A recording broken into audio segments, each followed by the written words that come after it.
theoretical. Saya hanya boleh katakan, alright, di dalam slide yang saya akan kongsikan, tetapi 80%, 70 to 80% nanti adalah di peringkat implementation, adalah di peringkat do, ataupun anda perlu buat apa yang saya katakan ini. Alright, so sama juga macam kita baca buku dan sebagainya. So itu adalah ilmu-ilmu secara theoretical yang tidak dibuktikan lagi sehinggalah kita buat. Sehingga kita buat baru kita tahu betul ataupun tidak perkara-perkara yang saya katakan ni. Contohlah saya katakan kemahiran memimpin. Alright, sebentar lagi saya katakan seorang pemimpin itu perlu kepada assertif ataupun ketegasan. Alright, so jadinya anda rasa betul ke tak boleh ke kita macam biasa-biasa je dan sebagainya. So selagi anda tidak implementkan perkara itu di dalam dunia di dalam reality, dalam praktikalnya, so perkara itu tidak akan tercapai. Okey. Baik Alright, so saya beri peluang kepada peserta-peserta semua untuk bertanyakan soalan kepada saya walaupun dalam presentation saya, sebab suka nak saya katakan bahawa presentation saya ni dalam 10 slide je, tak banyak pun. Alright, so saya lebih suka kalau anda berinteraksi dengan saya, bertanya dan sebagainya, sekiranya ada yang tidak faham dan sebagainya. Alright, so okay, so boleh kita mulakan Okay, right.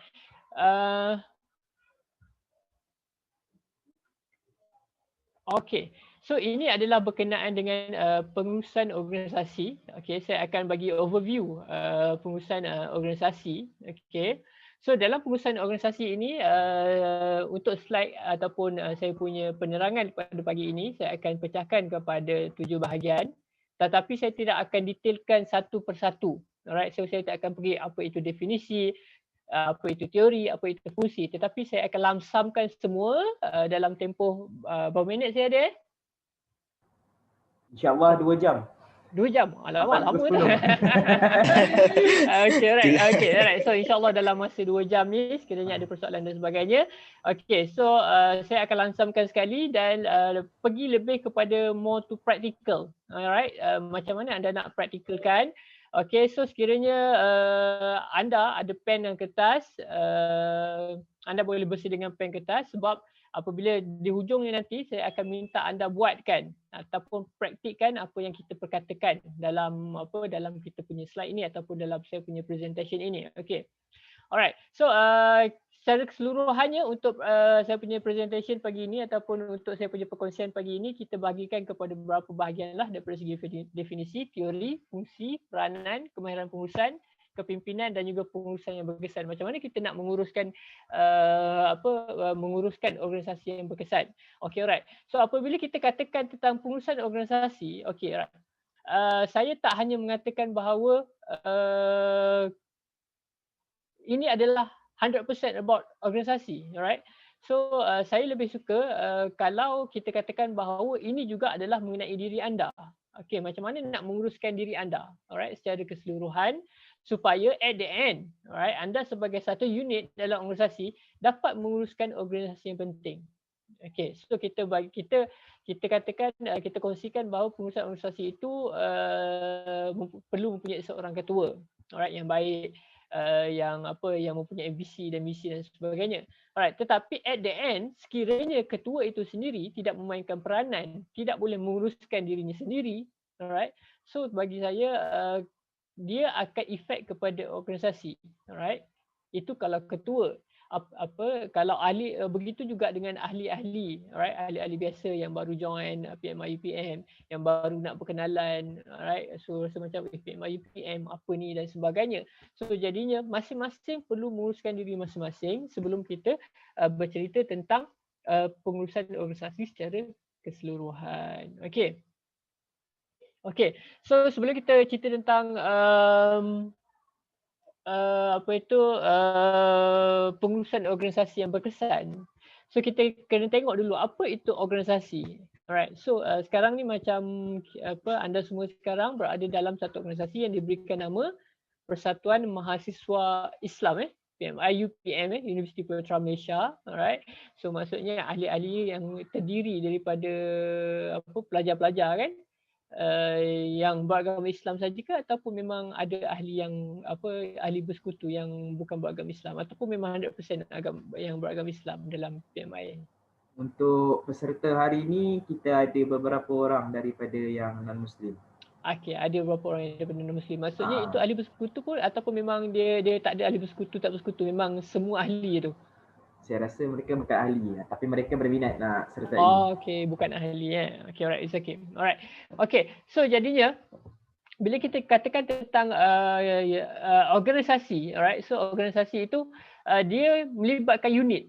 Alright, unit ni anda semualah, tak kisahlah dia peringkat ahli biasa ataupun ahli bersekutu ataupun ahli yang kemungkinan dia bukan ahli secara formal, tetapi dia mungkin ada bantu kita dan sebagainya, link kita dengan organisasi luar dan sebagainya.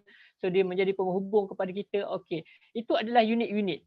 Okay, anda semua adalah unit-unit ataupun unit ataupun individu yang berada di dalam sebuah organisasi lah, yang akhirnya, alright, unit-unit ini akan membentuk satu kumpulan, alright, yang kita panggil hari ini sebagai organisasi lah. Alright, so kumpulan ke organisasi itu sama je bagi saya. Okay, cuma daripada segi pergerakan dia, bila kita katakan tentang organisasi ini, dia lebih kepada formal lah. Okay. So jadinya untuk organisasi dia ada identiti dia sendiri. Alright. So jangan kita katakan bahawa setiap organisasi tu dia sama. Tak. Alright. So kalau kita lihat hari ini, alright. So di UPM sendiri saya kira ada dalam ratus-ratus persatuan yang aktif di UPM ini, alright. So dan setiap persatuan tu dia ada identiti dia sendiri. Alright, so PMI dia ada identiti dia sendiri, persatuan KRS, Kelab Rakan Siswa ada identiti dia sendiri, alright. So persatuan-persatuan mungkin Hindu, dia ada identiti dia sendiri. Dan bila kita tengok kepada sesuatu aktiviti ataupun kita tengok kepada kadang poster dia sendiri, alright. So kita tengok poster, kita tengok logo, kita dah tahu oh ini PMI, alright. So ini persatuan Hindu, ini Kelab Rakan Siswa, ini Kelab Penyayang dan sebagainya. So dia ada identiti dia sendiri. Alright, so itu yang kita katakan sebagai organisasi. Uniknya organisasi apabila ada identitinya sendiri, so jadinya dia lebih mudah nak bergerak dan lebih mudah dikenali dan jadinya dia ada sesuatu perkara yang dia ingin sampaikan ataupun dia ada misi ataupun visi dalam organisasi tersebut lah. Okey. So jadinya ini kita cerita tentang organisasi dahulu alright. So secara keseluruhan tentang organisasi. Okey, jadinya setiap organisasi itu juga pada kebiasaannya ada peraturan-peraturan sendiri. Okey, kita jangan katakan hanya persatuan pelajar di UPM sahaja. Alright. So kalau kita pergi keluar, kita tengok persatuan-persatuan kongsi gelap dan sebagainya, dia pun ada peraturannya sendiri. Dan kadang-kadang lebih strict berbanding dengan dengan persatuan-persatuan yang didaftarkan secara rasmi. Okey, so jadinya bagi saya organisasi itu dia ada peraturannya sendiri, right? So secara theoretical dia ada peraturan dia sendiri dan dia ada hierarki dia. Alright, hierarki dia mungkin secara sedar ataupun tidak. Okey, kalau kita katakan bahawa family, okey, keluarga. So keluarga itu sendiri pun adalah sebuah organisasi. Alright, sebuah organisasi dalam masyarakat. Alright. So jadinya keluarga itu ada hierarki dia sendiri, ada peraturan dia sendiri, sama ada secara tertulis ataupun tidak lah. Alright. So macam family saya tak adalah saya sampai tahap menulis okey peraturan family ni tak boleh ni dan sebagainya. Tetapi why not? Okey, untuk mungkin kalau rasa macam perkara itu perlu dalam keluarga, so tuliskan peraturan-peraturan tersebut as a organisasi. Alright. So cuma peraturan ini kadang-kadang kita rasa nampak kadang-kadang sama ada diimplementasi ataupun tidak. Itu soalan yang kedua. Alright. So soalnya kalau kita katakan organisasi dia ada peraturan. Soal implementasi, soal penguasaan itu kita tak ambil kira lah. Alright. So jadinya bila kita cerita tentang organisasi, pada kebiasaannya memang akan ada peraturan dan juga ada hierarki. Ada ketuanya, ada penolong ketuanya, alright. So ada ahli-ahli biasa. So hierarki ni terpulang kepada masing-masing macam mana dia nak menggerakkan. So kita akan cerita tentang hierarki apabila kita masuk bab pengurusan nanti, bab pengurusan organisasi. So dia dan juga akhirnya organisasi ni dia boleh jadi formal ataupun tidak formal. Okay, alright. So macam dengan kawan-kawan kita, kalau anda perasan, alright. So mungkin kita ada 10 orang klik 15 orang klik yang memang BFF kita ataupun kawan rapat yang kita sama ada satu kos ataupun apa daripada lain-lain kos dan sebagainya. So biasanya dalam itu pun adalah juga organisasi yang tidak rasmi lah. Alright. So kadang-kadang kita ada secara sedar ataupun tidak, dalam kawan-kawan kita itu kita ada unit, dah confirm lah ada unit kan, baru ada kelompok kawan kita tadi, sebenarnya ada identiti dia sendiri. Alright, so kalau saya kat universiti dulu ada kita panggil set-set Kelantan. Kan, ada Kelantan. Ini set-set Kelantan ni, maksudnya dia ada identiti dia. Ini geng-geng daripada negeri Pantai Timur, daripada Kelantan. Ataupun set-set IS dulu waktu saya belajar dulu ada satu tempat dekat kolej saya ni dia panggil Intellectual Square. So geng-geng ni memang suka melepak dekat situ. Belajar satu hal, tak apa sama berborak pun satu hal juga kan. Lepas tu geng-geng Sabah. Lepas tu so dia ada identiti dia sendiri. Alright. Walaupun itu adalah bukan kumpulan yang rasmi, tetapi dia ada identiti dia sendiri kan. So itu yang kita panggilkan organisasi lah. So kadang-kadang dalam klik kita sendiri, dalam kelompok kawan-kawan kita sendiri pun kita ada peraturan-peraturan yang kita sama ada perasan ataupun tidak. Kita mencipta, alright. So kita mencipta peraturan tersebut secara tidak rasmi.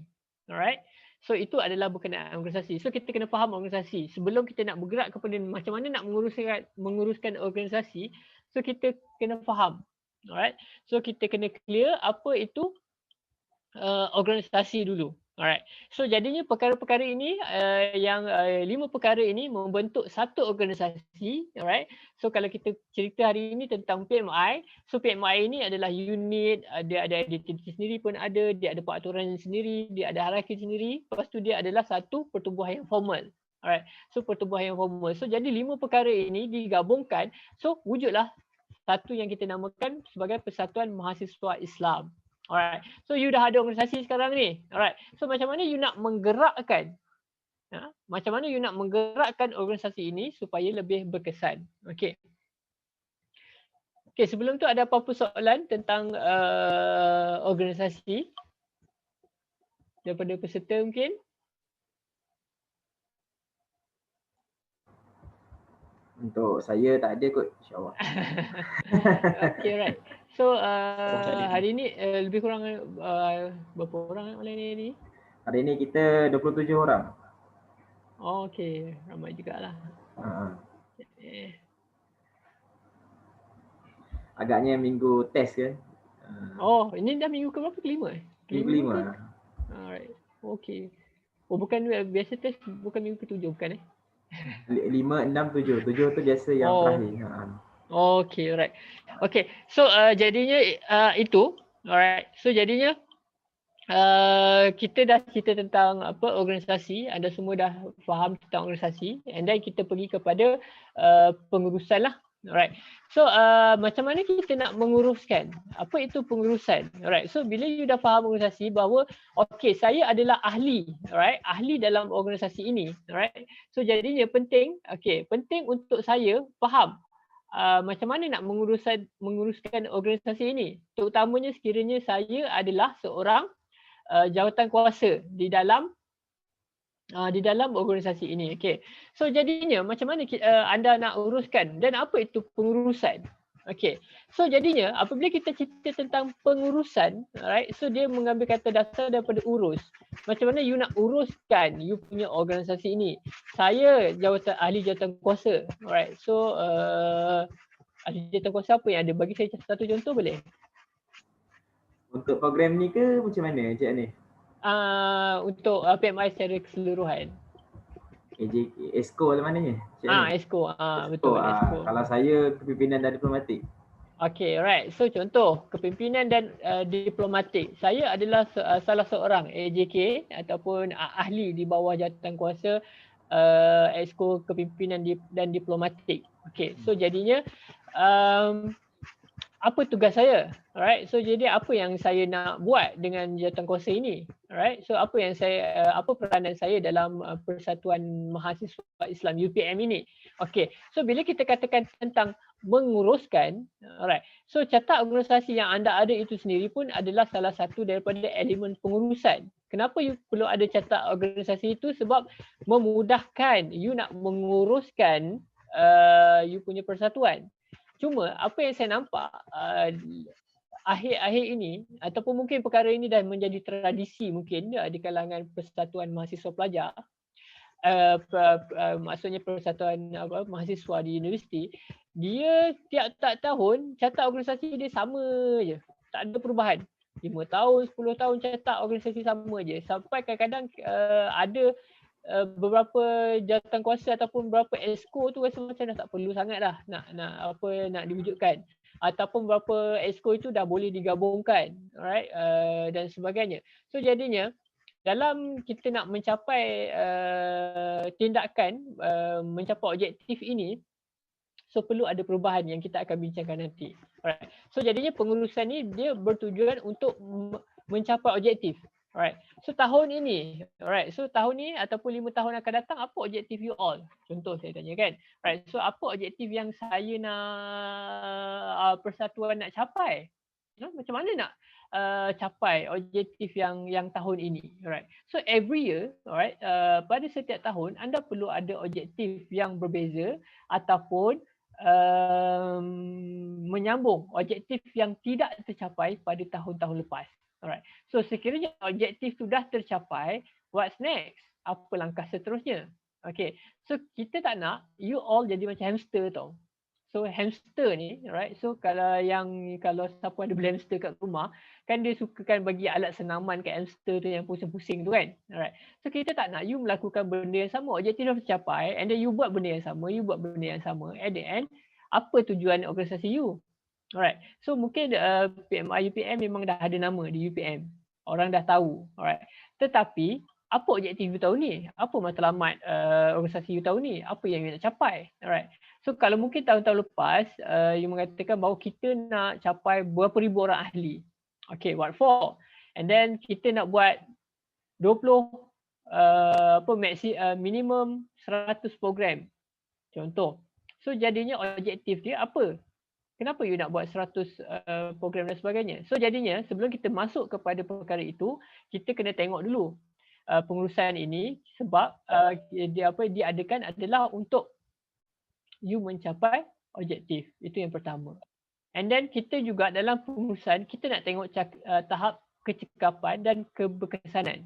Alright. So inputnya, sejauh mana you cekap dalam mengawal sesuatu organisasi, menguruskan ahli-ahli dalam satu organisasi, menguruskan sumber-sumber yang ada, sumber kewangan, sumber kita panggil kemudahan, facilities yang ada di UPM ini, dan sumber-sumber lain. Sejauh mana you cekap dalam mengendalikan perkara-perkara ini untuk mencapai objektif you, dan berkesan tak you uruskan sumber tu?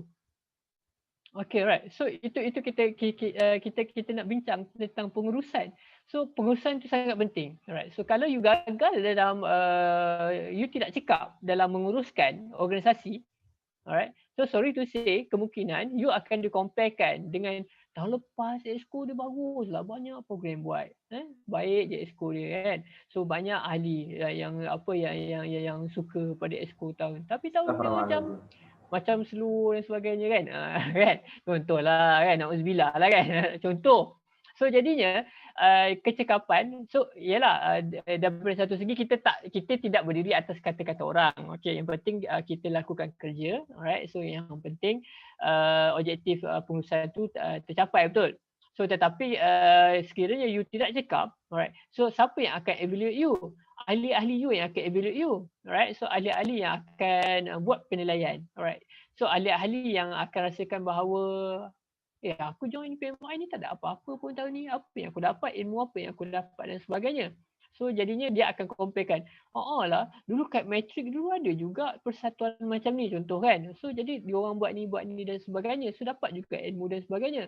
So masuk universiti ni lebih fokus kepada apa. So ini perkara yang you perlu terangkan kepada ahli-ahli. Alright, so sejauh mana kecekapan you menerangkan apa you punya aktiviti ataupun apa objektif you kepada ahli dan berkesan tak perkara tersebut. Alright, so jadinya ini adalah bergantung kepada kecekapan dan keberkesanan pengurusan yang anda akan lakukan. Okey, sebagai exco. Kemudian seperti yang saya katakan tadi, kita juga akan bincang tentang hierarki pengurusan. Macam mana you nak membentuk satu hierarki pengurusan yang bagus. Alright. Adakah yang di atas itu berkuasa sekuasa-kuasanya, alright, ataupun perlu turun ke bawah. Perlu tak yang di atas ini melakukan kerja-kerja operasi ataupun tidak perlu. Right. So nanti kita akan bincangkan yang itu. Dan yang penting juga, sebagai you nak menguruskan organisasi, you perlu ada 4 elemen ini, iaitu plan, you rancang apa yang you akan buat, and then you buat, contohnya program, and you dah dapat buat program tu, you check balik daripada segi kesalahan-kesalahan, penambahbaikan dan sebagainya, dan you ambil action. Alright, so you bertindak ke atas apa yang you dah semak tadi, alright, untuk menambahbaikkan pada masa akan datang. Alright, so seterusnya kita akan pergi kepada takwim. Ini saya akan terangkan, alright. So berkenaan dengan takwim dan juga planner lah, alright. So mengapa perlu adanya takwim ini? Alright, so takwim ini yang akan menentukan perjalanan you sepanjang satu penggal setelah dilantik sebagai exco, alright. So apa yang you nak buat? You nak letak semua program dalam tahun ini ke, dalam penggal ini ke? Alright. So jadinya bila you nak buat? Alright, macam mana you nak buat? Cukup tak masa you nak buat dalam masa satu penggal ini dan sebagainya? Ataupun perlu melibatkan exco akan datang? Alright. So dan juga planner, alright, dan juga perancangan, alright, secara individu. Alright, bila kita cakap takwim secara inilah, secara kelompok ataupun secara organisasi. And then bila kita cakap pasal planner adalah perancangan kita sendiri as ahli di dalam jawatan kuasa, ahli di dalam exco, alright. Apa yang perlu dibuat, alright, dan macam mana kita nak memantapkan organisasi kita, alright, dan seterusnya daripada segi kepimpinan. Ini antara perkara-perkara yang mungkin ada yang dalam slide saya sebut secara terus. Contohnya PDCA itu, plan, do, check dan action itu saya akan sebut secara terus satu persatu. Tetapi mungkin juga saya tidak sebutkan secara direct, alright. Tetapi saya sebutkan secara sepintas lalu, tapi tidak bermakna perkara itu tidak penting. Alright, apabila saya tidak sebutkan secara direct, tidak bermakna perkara itu tidak penting, tapi sebaliknya kemungkinan memerlukan lebih fokus kepada perkara-perkara yang saya akan sentuh lah. Okey. Okey, ini adalah daripada segi rantaian. Okey, so daripada segi rantaian, macam mana sesuatu arahan itu dijalankan.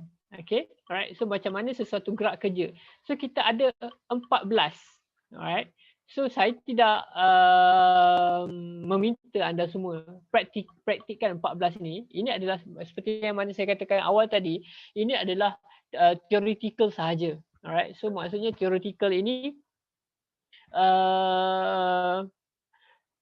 lebih kurang. Okey, macam mana sesuatu organisasi itu berjalan, macam mana sesuatu gerak kerja itu berjalan. Okey. So yang pertamanya kita akan ada, contoh kita nak buat program hari ini kan, pemantapan organisasi, pengurusan organisasi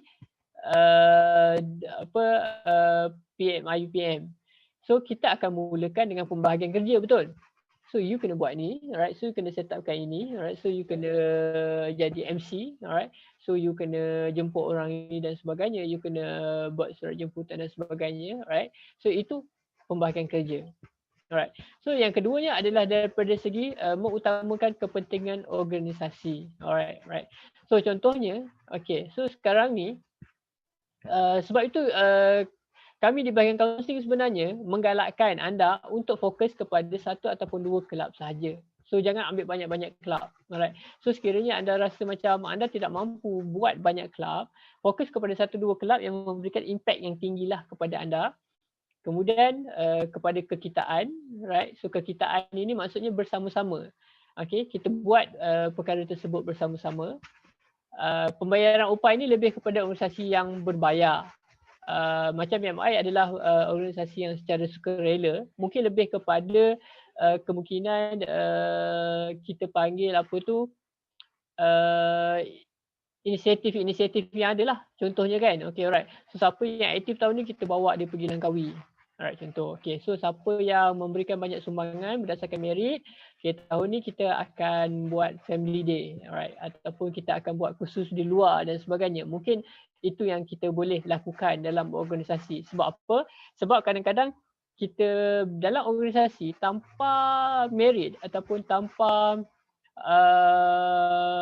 tanpa inisiatif insentif tanpa insentif seperti ini, okey, ahli-ahli akan rasa macam ya, aku masuk dalam persatuan ni untuk apa tak ada insentif, ataupun insentif yang diberikan hanya kepada golongan-golongan tertentu. Alright. So balik-balik jawatankuasa tu yang pergi keluar. Balik-balik jawatankuasa tu juga yang ni kan. Okay, at least mungkin dalam satu organisasi tu perlu kepada insentif yang you all mungkin boleh fikirkan. Benda ni tidaklah menjadi kewajipan, terutamanya dalam persatuan pelajar seperti PMI kan. So tetapi kalau sekiranya ada, so benda itu akan lagi menggalakkan orang untuk aktif dengan kita dan juga membantu kita dalam kerja-kerja organisasi. And then perlu ada kepada authority. So you perlu faham. Alright. So authority ni penting, alright.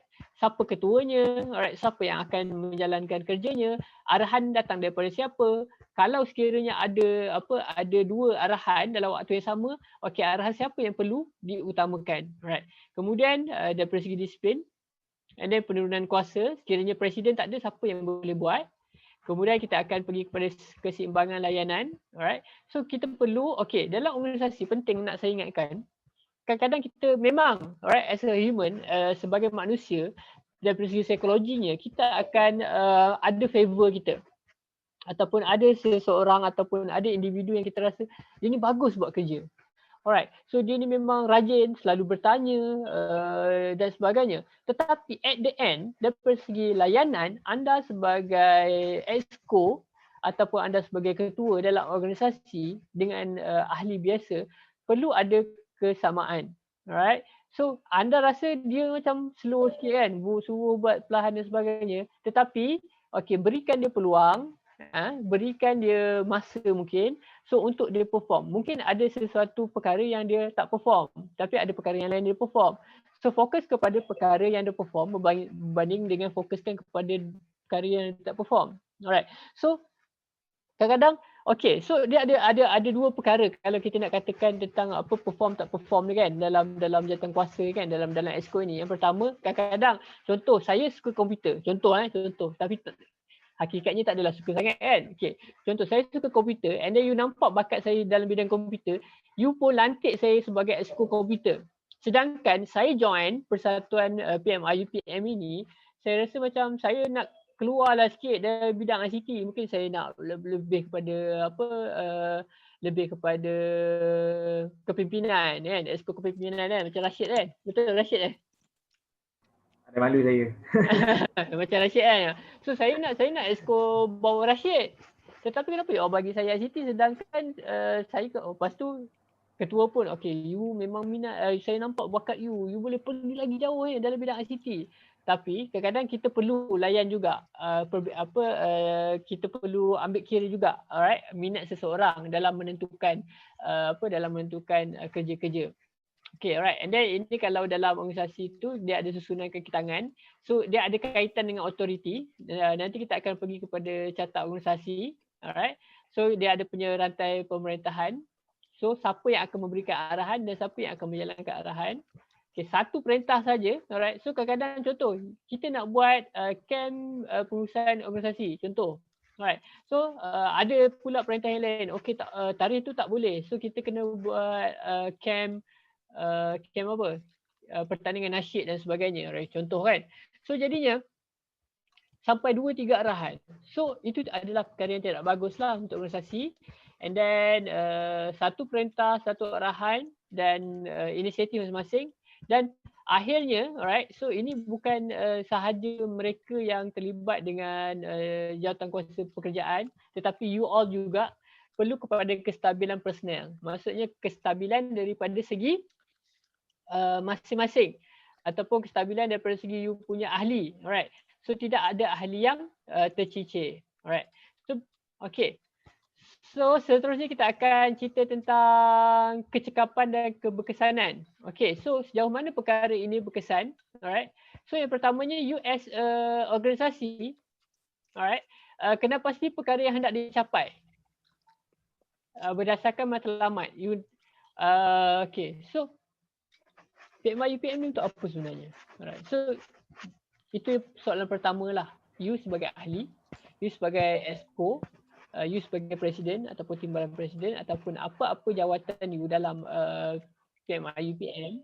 So at first, sebelum so perkara ni adalah sebelum you rancang sebelum you rancang program apa yang nak buat dan sebagainya.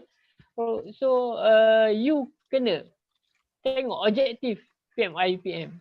Kalau you tak tahu, dah 3 tahun, dah 2 tahun dah dalam PMI UPM ni, tak tahu lagi apa objektif dia. Aku ikut je, right? So orang ajak pergi ni aku pergi, orang ajak pergi apa buat aktiviti ni aku pergi buat dan sebagainya. So kalau you all tak tahu, especially anda sebagai orang yang akan menguruskan PMI UPM ini, cek balik apa itu objektif anda. Alright. So dalam menjalankan program is not just about program, right? Just bukan setakat nombor. Program bukan setakat nak tunjukkan kepada orang bahawa PMI ni memang hebat kalau buat program. Sekali petik 1,000 orang lah datang. No. Tetapi apa yang lebih penting daripada itu, daripada kehadiran peserta, lebih penting daripada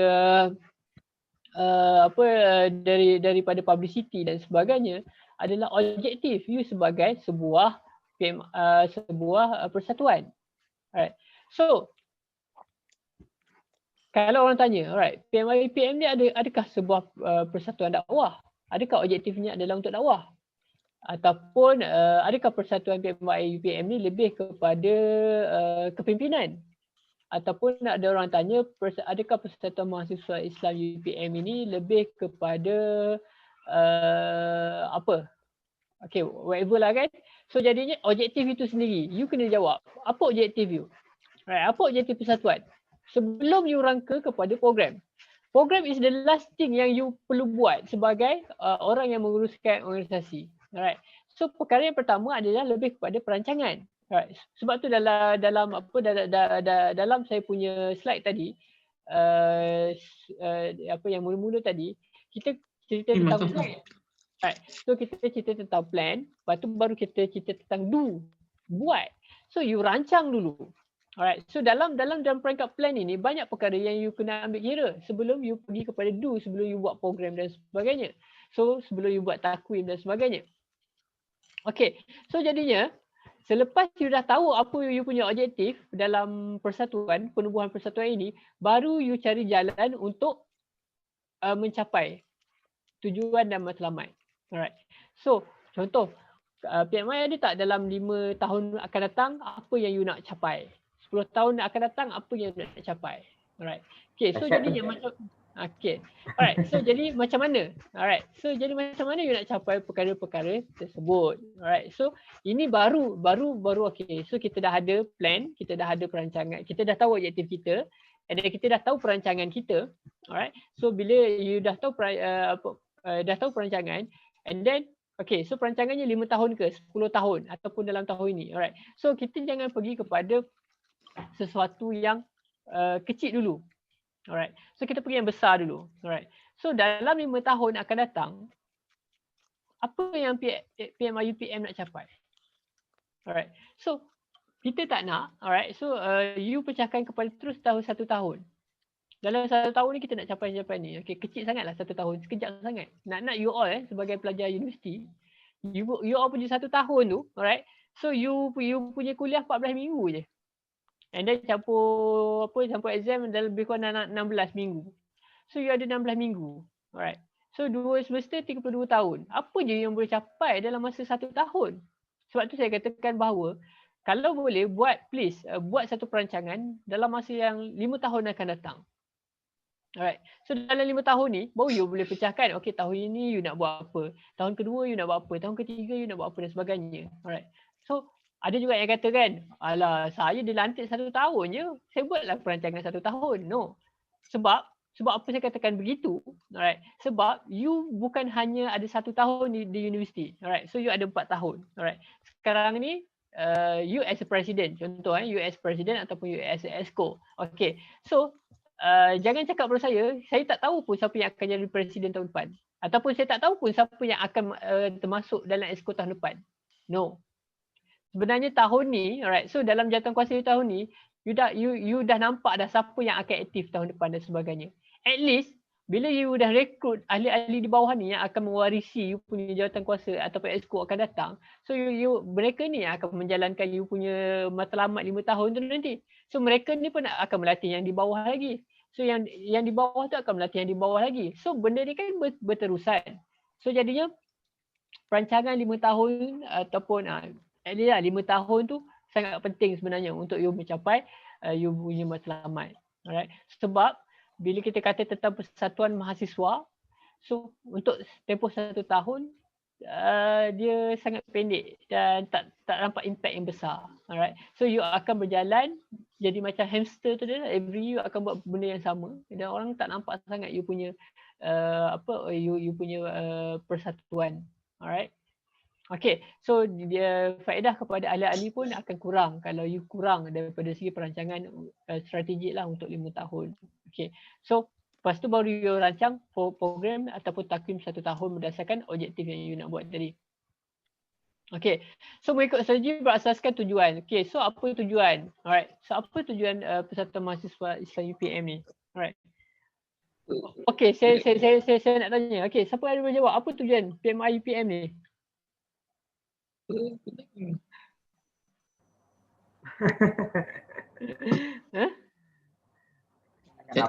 Takkan napas kat orang lain pula. Kalau tanya saya mungkin tujuan objektif macam-macam kan nama dia. Saya pun tak pastilah nama yang tepat dia apa. Tapi kalau tanya saya peribadi, PMI ni sampai bila-bila pun dia akan jadi agenda dakwah kepada mahasiswa di UPM. Walaupun ada pelbagai exco bawah dia, kepimpinan, ada sukan, ada helwani apa semua, tapi semuanya matlamat dia kepada dakwah tadi. Okey. Lebih kepada dakwah lah. Dakwah, mewujudkan suasana Islam di kampus. Okey. Okay, right. So kalau itu contoh yang Rashid tahulah kan. Right. So contoh saya tanya Rashid, okay, kalau itu objektifnya, alright. So untuk 2020 apa program dakwah yang akan buat? Kalau yang sedang berlaku ke yang akan datang macam mana? Yang akan datang lah. Yang akan datang. Ibu boleh dilantik kan? Jawatankuasa boleh dilantik, boleh dilantik kan? Yang akan datang. Ke tak ada takrim lagi? Takrim tu dah ada dan agak padat jugalah untuk tapi sebab sesi online jadi beberapa program yang bersifat memang pelaksanaan dia better bersemuka kita tangguhkan. Okey. Jadi kebanyakannya lebih kepada seminar, kursus, camp dalam talian itu saja. Okey, alright. Okey. So itu saya kembalikan kepada anda kepada anda semualah sebagai ahli jawatankuasa untuk memikirkan sekiranya you rasa PMI ini adalah satu pertubuhan dakwah, alright, ataupun satu pertubuhan yang nak enhance lah kan amalan-amalan Islam dekat UPM. So tengok balik program-program you, alright. So tengok balik adakah ke arah itu. Ataupun sebenarnya kurang ke arah itu. Alright. So tengok balik. Kalau you rasa macam okey je. Okey, memang ke arah itu. Okey, it's okay and then you teruskanlah. Alright. So tapi kalau you rasa macam kurang sikitlah ke arah tu and then you kena semak balik. Okey, itu satu yang kita akan cerita dalam PDCA nanti, plan do check and action tu, itu nanti. Okey. Dan satu lagi adalah sejauh mana keberkesanan program yang you all jalankan itu berdasarkan objektif. Itu penting, right? So penting sebab kadang-kadang kita jalankan program ni adalah berdasarkan tradisi. Kenapa you buat program ni? Oh, memang PMY UPM tiap-tiap tahun dia akan buat program ni. Alright. So ini adalah trademark kami dan sebagainya. So adakah dia support you punya objektif? Okay, sekiranya tidak support, okay, you perlu fikirkan baliklah kepada perkara tersebut. Okay. Okay, so seterusnya, alright. So seterusnya kita kepada PDCA tu, kita terus kepada PDCA, right? So PDCA plan do. C tu adalah check dan setengah term juga kita gunakan study lah, alright? Dan juga action. Okay. So plan. Alright, apa yang you nak buat? Alright, so plan you rancang.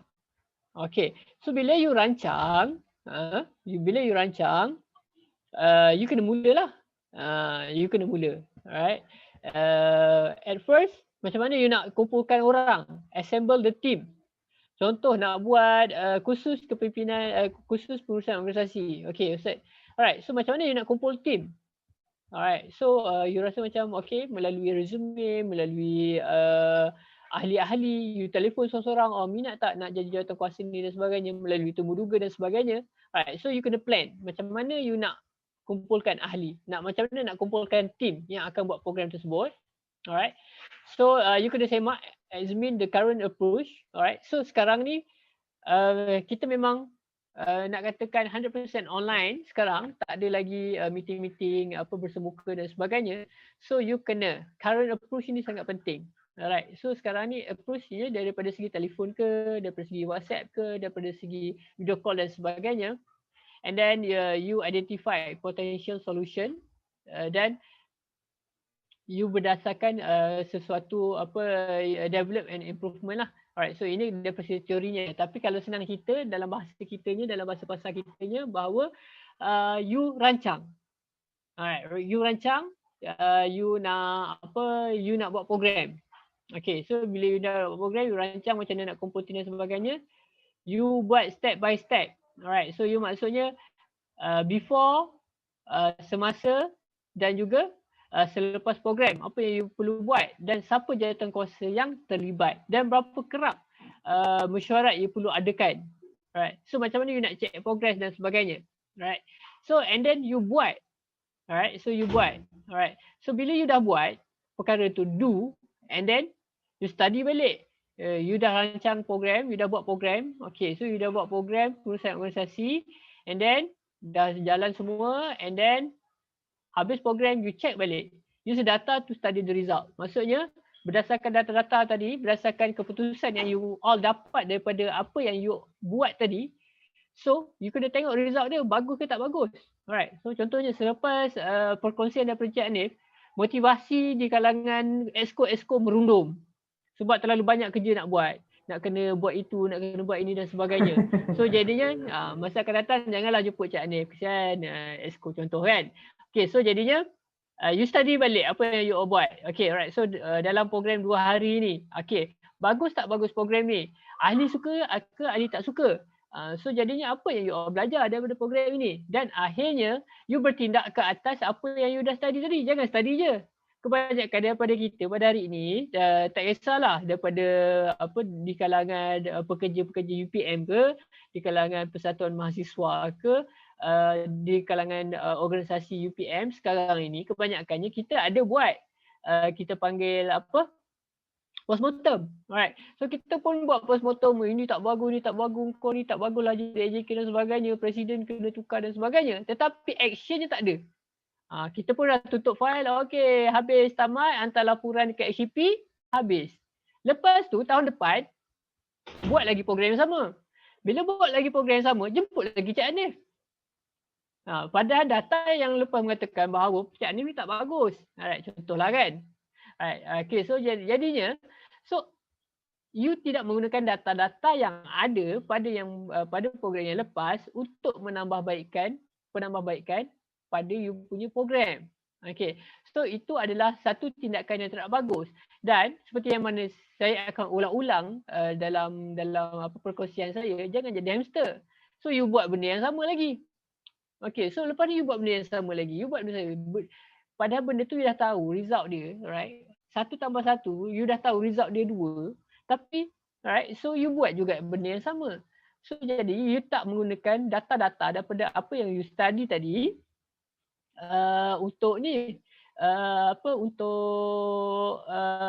untuk you punya perancangan program akan datang. Okay? Okay, so plan, do, check and action ini sangat penting. Terutamanya anda sebagai exco. Okay. Right. So contoh Rashid lah kan. Right. So Rashid. Okay. So dia exco kepimpinan. So jadinya dia kena check balik program-program yang dia buat ini dan sebagainya. Okay.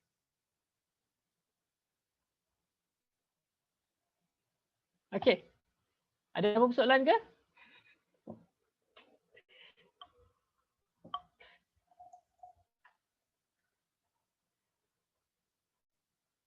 Senyap je ahli-ahli kita ni. Ada soalan daripada daripada ni Nurul Hanisah. Encik Hanif, check tu contohnya menerusi survey atau tanya exco? Okay. Alright. So sebenarnya untuk check, pertamanya ada beberapa kaedah lah yang kita buat. Okay. So bila kita belajar tentang tentang macam mana kita nak tahu keberkesanan, yang pertamanya adalah daripada segi instrumen ataupun daripada segi survey lah. Alright. So survey tu boleh secara direct. Maksudnya kita tanyakan program ini bagus atau tak. Program ni daripada skala 1 hingga 5 1 tu tidak bagus, 5 tu tak. Okay, so itu kita panggilkan survey lah. Alright. So yang keduanya kita boleh juga temuduga. Alright. So temuduga peserta-peserta. Alright. So peserta-peserta yang ada pada hari ini. Okay, alright. Contohnya kalau kita tengok kat nama peserta ni ramai kan. Okay, alright. So contohnya Qiu Chen. Qiu Chen ada tak? Contoh. Okay, dia tak bersama kita. Okay, contohlah kita tanya orang lain dan sebagainya. So, ataupun Marlia. Marlia ada Marlia? Tengah study Okay, alright. It's okay. Alright, so contoh kita tanya orang kan. Okay, so Marlia rasa macam program kita pada pagi ni macam mana? Okay tak? Alright. So, ada apa isu ke? Penceramah macam mana?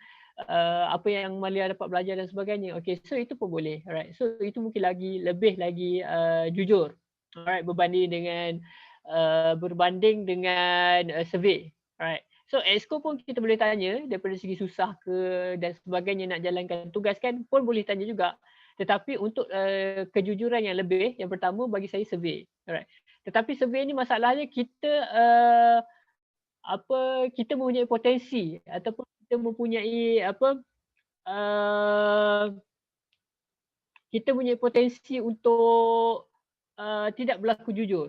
Maksudnya kita rasa macam program ni tak best, tapi kalau aku bagi kurang nanti macam exco ni terasa lah dan sebagainya. Aku bagi best juga. Okay, so dia lebih kepada macam nak ambil hati melalui survey. So eloknya adalah melalui kualitatif lah. Okay, macam saya lebih suka gunakan kualitatif. Alright. So jadinya kualitatif ni maksudnya kita pergi tanya dia. Alright, so jadinya kita tanya, okay, so program ni apa yang bagusnya, apa yang tak bagusnya. So dan program penambahbaikan pada masa akan datang. Mungkin dalam 100 orang peserta tu tak adalah kita tanya 100 orang, penat lah kan. Alright, so kita mungkin boleh tanya 10 orang, 15 orang macam tu. Alright, so apa yang kita boleh lakukan untuk penambahbaikan akan datang lah. Okay, alright. So banyak cara boleh buat, tetapi bagi saya kalau tanyakan kepada saya, cara yang berkesan adalah kalau kita betul-betul nak buat penambahbaikan adalah dengan temuduga ataupun tanya orang tersebut secara personal lah.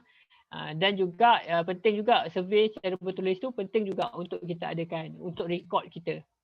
Okey, untuk rekod kita simpan yang survey secara bertulis tu. Sekiranya ditanya pada masa akan datang kan. Okey, so tanya exco pun boleh tanya juga. Itu kalau kita nak penambahbaikan daripada segi bukan penambahbaikan program, penambahbaikan macam mana kita nak memudahkan program tersebut dan sebagainya. So itu mungkin kita boleh tanya pada exco. Okay. Okay, so itu adalah 4 perkara. Alright, plan, do, study or check and action. So perkara ini adalah you perlu ulang-ulang untuk setiap program, untuk setiap apa sekalipun yang you rancang dalam organisasi. Okay. Okay, ini untuk terutamanya kepimpinan. Right. So saya akan sentuh sedikit dengan kepimpinan. Okay. So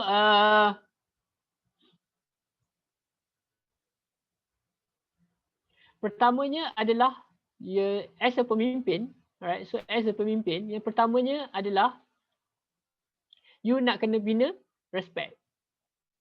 Alright. So sebelum you nak pergi kepada winning team ataupun satu organisasi yang berjaya, okay, orang nak respect you ataupun orang you nak menyatakan bahawa aku nak bawa PMI UPM ini kepada satu perkara yang ataupun satu satu organisasi yang berjaya, buat program yang bagus, dakwah yang bagus dan pelajar-pelajar suka. Alright, so pelajar yang non-Muslim dan pelajar Muslim pun boleh mendekati PMI UPM ini, tak ada masalah. Yeah. Itu kita panggil end result dia ataupun yang atas sekali. Okay, sebelum kita pergi kepada yang atas sekali tu, kita bermula dengan yang bawah. Macam mana kita nak bina kita punya team. Alright, so bagi saya setiap orang tu dia perlu setiap pemimpin tu dia perlu ada team dia sendiri. Okay, so yang pertamanya yang anda perlu buat adalah to be respect, alright, ataupun you kena bina kepercayaan orang lain kepada you dari segi credibility. Alright, so kalau kita tengok pemimpin-pemimpin negara kita sekarang kan, okay, so sekarang ni untuk kita untuk dia bawa team dia, untuk dia bawa barisan menteri-menteri dia, alright, so sekarang ni adalah dia perlu kepada kepercayaan orang dahulu pada dia. Alright, so dia kena build trust di kalangan orang ramai. Macam tu you as a exco, as a jawatan kuasa dalam dalam PMI UPM, you kena cari jalan untuk orang percaya, ahli percaya bahawa kita boleh buat ni. Alright. So you kena ahli kena percaya kepada presiden. Alright. Okay. Okay, so jadinya macam mana kita nak kita nak bina respect ni? Macam mana kita nak bina trust ni, kepercayaan ahli ni. Alright, so yang pertamanya adalah as a pemimpin, you kena walk the talk lah. Alright, so you cakap, okay, you cakap apa? So kita tak boleh, kita perlu study, alright. So tak boleh membazir masa dan sebagainya. Alright, alih-alih orang ahli tengok you ni memang jenis orang yang suka membazir masa, lepak-lepak dan sebagainya. So jadinya you tak walk the talk. Alright, so jadinya as a pemimpin, sebelum bercakap you kena fikir dulu. Right, sebab you nak bina trust, you nak bina kepercayaan daripada ahli-ahli bawah ni, right? So jadinya you kena, okay, so you kena walk the talk, maksudnya you kena buat apa yang you cakap, alright? Dan you kena ada credibility, right? So jangan cakap hari ni you cakap 5, esok you cakap 7. Hari ni you cakap tak boleh, tiba-tiba esok you cakap boleh, alright? So dia bila ada percanggahan daripada segi tu, orang akan start tak percaya pada you. Dia ni dulu cakap lain, sekarang cakap lain. Akan datang cakap lain. Alright. So dia suka mencari alasan kan dan sebagainya. Okay, so jadinya itu dua. And then, so bila you dah dapatkan respect daripada orang, so you akan start ada follower. Alright. So maksudnya you dah ada follower ni, maksudnya bukan follower kat Facebook ataupun Instagram tu. Alright. So kadang-kadang kita rasa macam ramai follower aku kat Insta kan, 10,000 dan sebagainya. So aku pemimpin ke? Tak. Alright. So apabila you ada follower, bila orang dah percaya pada you, so orang akan start untuk ikut you. Alright. So kat sinilah you akan diuji dengan pengikut-pengikut yang ramai. Kemana you nak bawa pengikut you ni? Alright. So jadinya yang kedua adalah bila you dah ada orang yang ramai ataupun ada ahli-ahli yang dah start percaya pada you, alright. So ini yang penting. You kena start dengan coaching ataupun mentoring ataupun counselling, alright. Skill. You kena belajar ni. As a pemimpin you kena belajar ni. You nak uruskan organisasi betul. Alright. So you ada pengikut di bawah you ada exco di bawah you. Tapi macam mana? Macam mana you nak uruskan mereka ni? So you kena belajar macam mana you nak coaching orang. Macam mana you nak mentorkan orang sebagai ahli jawatan kuasa ahli jawatan kuasa kerja dan sebagainya. Okay. So contohnya ini yang penting. Kadang-kadang kita bagi kerja tapi kita tak coach dia orang.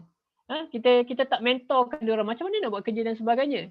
Okey, ini adalah benda yang salah. So kita setiap kali kita hanya mementingkan perjumpaan, alright? So perjumpaan yang okay, hari ni kita kena buat ni macam ni. Right, so you kena telefon orang ni. Okay, you arrangekan penceramah, you arrangekan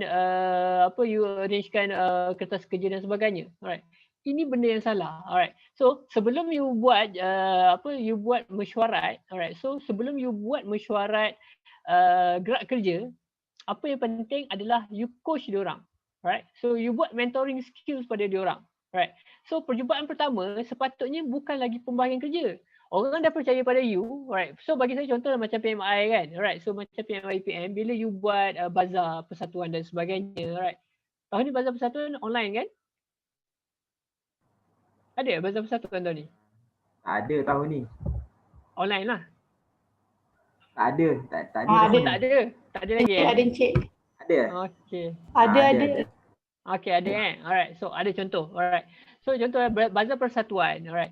So sebenarnya you dah lepas peringkat pertama iaitu you dah ada build trust di kalangan pelajar apabila mereka mula mendaftar nama. Okey, hari ni saya nak daftarkan nama sebagai ahli PMI UPM. Kat situ dia dah percaya pada you all. Bila dia tulis nama, alright, so and then dia dah bagi nombor matrik dia, and I trust you. Saya percaya pada you, alright. So ini nombor telefon saya, ini nombor matrik saya, alright. So saya nak jadi ahli PMI UPM. So PMI UPM please daftarkan saya sebagai ahli. Okay, so sekarang PMI UPM, saya dah jadi ahli PMI UPM. Okay, you dah lepas peringkat yang pertama pun sebenarnya tanpa you sedari. You dah trust people, orang dah percaya pada you. Tetapi kadang-kadang you akan sangkut pada peringkat kedua. Peringkat kedua ini yang banyak persatuan tak lepas. Dia terlepas peringkat coaching, alright, ataupun peringkat mentoring, alright. So jadinya bila you dah ada ahli, you contoh ahli you 1000. Macam mana you nak handle ahli you 1000 ni? Sebab tu you kena pecahkan lagi, alright. So kepada mentor-mentor dia. Alright, so seorang exco ahli yang lama mungkin boleh ambil 10 orang. Okey, sebagai dia punya kita panggil apa? Mentee lah kan. Right. So dia punya mentee. Right. You as a mentor and then you ada 10. Okay. So kat situ you kena coach dia orang macam mana nak jadi ahli yang berkesan, macam mana nak uruskan masa dan sebagainya. Okay. Bila kat situ, alright. So dia akan learn and grow. Alright. So tak sia-sia aku masuk PMI UPM. Okay, PMI UPM sediakan aku dengan mentor yang boleh coaching aku, yang boleh mentorkan aku macam mana aku nak dapatkan 4 flat every semester. And then semester depan aku tak akan keluar dari PMI UPM. Aku akan still acting dengan PMI UPM sebab ada sini aku yang ajar aku macam mana aku nak score, macam mana aku nak bergaul, macam mana aku nak elakkan daripada buat perkara yang sia-sia dan sebagainya. So ini penting. Alright. So I'm not so sure about you punya sistem macam mana. Mungkin you ada sistem usrah ke, mungkin you ada sistem-sistem lain kan yang mungkin you implement. Itu kita boleh kategorikan sebagai coaching lah. Alright, ataupun mentoring ataupun counselling. Alright. So you akan pergi kepada peringkat kedua iaitu to learn and grow. Okay, so jadinya bila you dah coach orang ni, alright. So bila you dah coach orang ni, you akan dapat outcome dia apa? So outcome dia more talented and skillful. Alright. So jadinya you akan dapat ahli yang ramai. Ahli yang ramai berbakat dan juga ada kemahiran yang tinggi. Okay, alright. So and then you baru pergi ke peringkat seterusnya iaitu being inclusive. Maksudnya you bersama-sama dengan mereka dalam menjalankan tugas, alright, exco dan sebagainya, so bersama-sama, alright. So akhirnya you akan dapat emotionally connected dengan orang-orang ataupun ahli-ahli ahli-ahli yang di bawah ini, alright. Kemudian you buat to do meaningful work yang di peringkat yang keempat itu, alright. So yang di peringkat keempat ni, alright. So jadinya sekarang ni you dah ada satu tim. So dah ada satu tim yang kuat ni, itu terpulang pada you nak buat program yang macam mana, program-program yang dapat mengeratkan antara satu sama lain di kalangan ahli-ahli. Alright, so jadinya akhirnya you dapat build a high performance teams. Maksudnya satu group yang high performance. High performance ni maksudnya kita bagilah kerja macam mana pun dekat you all, dekat team you all, alright. So dia amanahkan macam mana pun, so team you all boleh buat. You dah ada dah. You dah ada pakar di bidang ICT, you dah ada pakar di bidang personal kita panggil tu komunikasi dan sebagainya, right? So you dah ada winning team. Maksudnya apa-apa pun kerja yang dibagi pada you all selepas ni, you all boleh buat sebab you dah ada yang nombor 5 itu, iaitu you ada winning team. Tetapi nak bergerak daripada 1 ke 5 tu akan ambil masa. Alright, sebagai pemimpin you kena sedar. So you tak boleh pergi ke 5. Okay, aku dah jadi presiden, aku nak ada winning team aku. Okay, so jadinya winning team you, mungkin you punya winning team dah 5-6 orang je lah kalau macam tu. Alright, so tetapi sebaliknya, alright, so kalau you nak dalam jangka masa berpanjangan, organisasi you sustain dalam jangka masa berpanjangan, alright, so ini adalah 5 elemen yang you perlu ada. Okay, alright. So sebenarnya, alright, so ini adalah elemen-elemen yang digunakan oleh peniaga-peniaga di luar sana, kalau you all perasan lah. Alright, so tak kira lah kosmetik ke, MLM ke, whatever it is, so dia ada 5 elemen ni. Alright, so jadinya macam kalau you all tengok, dia ni berjaya lah dan sebagainya, so sebenarnya dia menggunakan 5 elemen ni. So at first daripada segi periklanan dia build trust orang. Dia build dengan kereta besarnya, dia dah start dekat Instagramnya dan sebagainya, dia post dengan join group ni ataupun dengan join kita punya jual produk ni dan sebagainya, you all berjaya kaya dan sebagainya. So kat situ orang trust. Oh betul lah, kalau join ni boleh jadi jutawan. Dari segi materialnya lah kalau kita tengok dekat implement kat dunia luar. So jadinya dia dah start dengan satu tu. Dia dah start build trust dan akhirnya dia ada winning team dia yang menggerakkan, cari lagi orang bawah ni, dan sebagainya. So jadinya dia ada pyramid macam ni. Ini ada sistem pyramid yang digunakan oleh, tak kisahlah MLM dan sebagainya. Cuma kita tak naklah macam buat sesuatu perkara itu akhirnya objektif tu boleh menyusahkan ahli yang bawah dan sebagainya. Tetapi kalau kita nak katakan tentang bisnes, tentang organisasi, ini adalah basic kepimpinan yang perlu ada sebagai seorang pemimpin dalam sebuah organisasi. Okay. Okay, so sekarang ni you all, you nak ada winning team you sendiri. PMI nak ada winning team you sendiri. Right. So yang boleh buat program-program, yang boleh buat kerjasama dengan organisasi luar dan sebagainya. So ini adalah you punya winning team. So jadinya untuk mencipta winning team you, so you perlu daripada bawah. Okay. Alamak.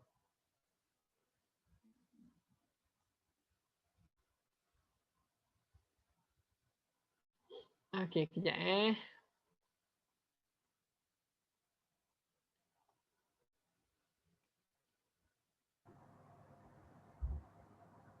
Okay. Boleh. Boleh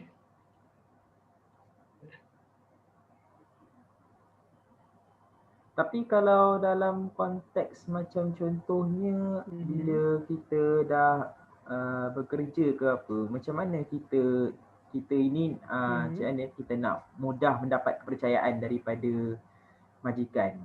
Sebab kita kan orang baru, kadang-kadang majikan pun macam bagi kita kerja yang pelik-pelik sebab kononnya kita baru, masih belum ada pengalaman. Jadi kadang-kadang kita rasa macam aku boleh buat lebih daripada ni, takkanlah aku bagi kerja macam ni je.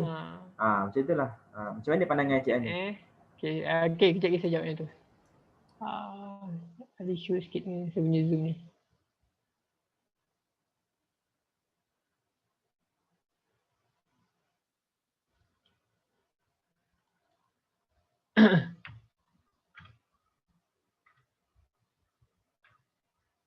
Okay, so jawab kepada persoalan Rashid tadi, okay. Ya, saya. So saya punya Zoom ni dia jadi macam. Kenapa tu Cik Anif? Saya nampak okey slide. Okay, right. Tak, saya punya second apa ni. Okay, right. Okay. Okay, alright. Okay. Okay, seterusnya. Okay, so kalau kita nak menjawab kepada soalan Rashid tadi, okay. So macam mana kita, you all as a follower sekarang ni, kalau dalam konteks Rashid tadi follower lah kan, nak bina trust kepada ketua, betul? Betul. Okay, alright. So okay. Dalam nak membina kepercayaan. Okay, right. So dalam nak membina kepercayaan, so ada 3 konsep yang psikologi daripada segi apa yang saya belajar lah. Okay. So ada 3 perkara yang you perlu buat. Okay. Untuk membina kepercayaan daripada seseorang. Alright. So konsepnya ataupun dia punya pendekatannya adalah daripada segi you kena framing balik pemikiran you. Alright. So and then you kena buat balik apa yang you fikirkan tadi, and then yang ketiganya adalah you kena happy dengan apa yang you buat. Okay, right. So macam mana kita nak mudahkan konsep ni lah. Okay, right. So macam konsep ni macam ni. You nak seseorang percaya kepada anda. Okay. Right. So yang pertama adalah you kena tahu, alright. So apa objektif you kerja kat situ? Alright, so apa objektifnya? Apa objektif organisasi itu dan apa yang organisasi ini perlukan? Okay, so manusia ni dia akan suka kepada orang yang mendengar. Alright, so apa-apa pun sebelum you react kepada apa-apa kerja, alright, so sebelum you memberikan apa-apa respon terhadap kerja yang diarahkan kepada you, alright, so adalah you dengar dahulu. Alright, so dengar dahulu apa yang diarahkan. Right. Sebab as a human, kita suka orang dengar berbanding dengan orang cakap. Alright. So contohnya you cakap dengan orang, so you suka tak kalau orang tu dengar? Ataupun you rasa macam you tengah cakap dengan orang, tiba-tiba orang tu cakap, "Oi, tak boleh ni macam ni." Okay, right. So you akan lebih suka orang yang dengar you. Alright. So hanya mendengar, sebenarnya you dah boleh tangkap emosi seseorang. Berikan telinga pada orang tu apabila dia bercakap kepada ketua, whatever arahan yang dibagikan. Okay, right. So, yang kedua, what it is? Yang kedua adalah cuba tanya sekiranya tidak faham. Alright. So, kadang-kadang dia rasa macam nanti ketua tak marah ke kalau banyak tanya dan sebagainya. Alright. So, yang ini dia ada tricky sikit. Alright. Ada setengah orang bila you tanya, dia suka untuk jawab. Ada setengah orang rasa, you tak boleh buat sendiri ke dan sebagainya. Right. So, you kena tengok. Okay. So, sekiranya orang tu rasa macam dia okay je nak jawab persoalan you. Okay. Maksudnya, dia dah start percaya pada you. Okay. Tapi dia rasa macam you ni annoying. Dia rasa macam banyaknya soalan dia dan sebagainya. Tak boleh buat sendiri ke dan sebagainya. Okay, right. So, macam mana kita nak tangkap hati orang yang kedua ni? Pertama tadi tak masalah. Orang yang suka ditanya, kita tak ada isu sangat. So you boleh tanya dia and then dia jawab, dia boleh tanya jawab, so dia akan jadi lagi suka. Alright. So tapi ada orang jadi personality kedua, dia rasa macam dia ni banyak betul tanya. Alright. So tak boleh buat sendiri ke? Dan dia suka marah-marah. Okay. Indikator kita nak tahu orang tu suka ditanya ataupun tidak.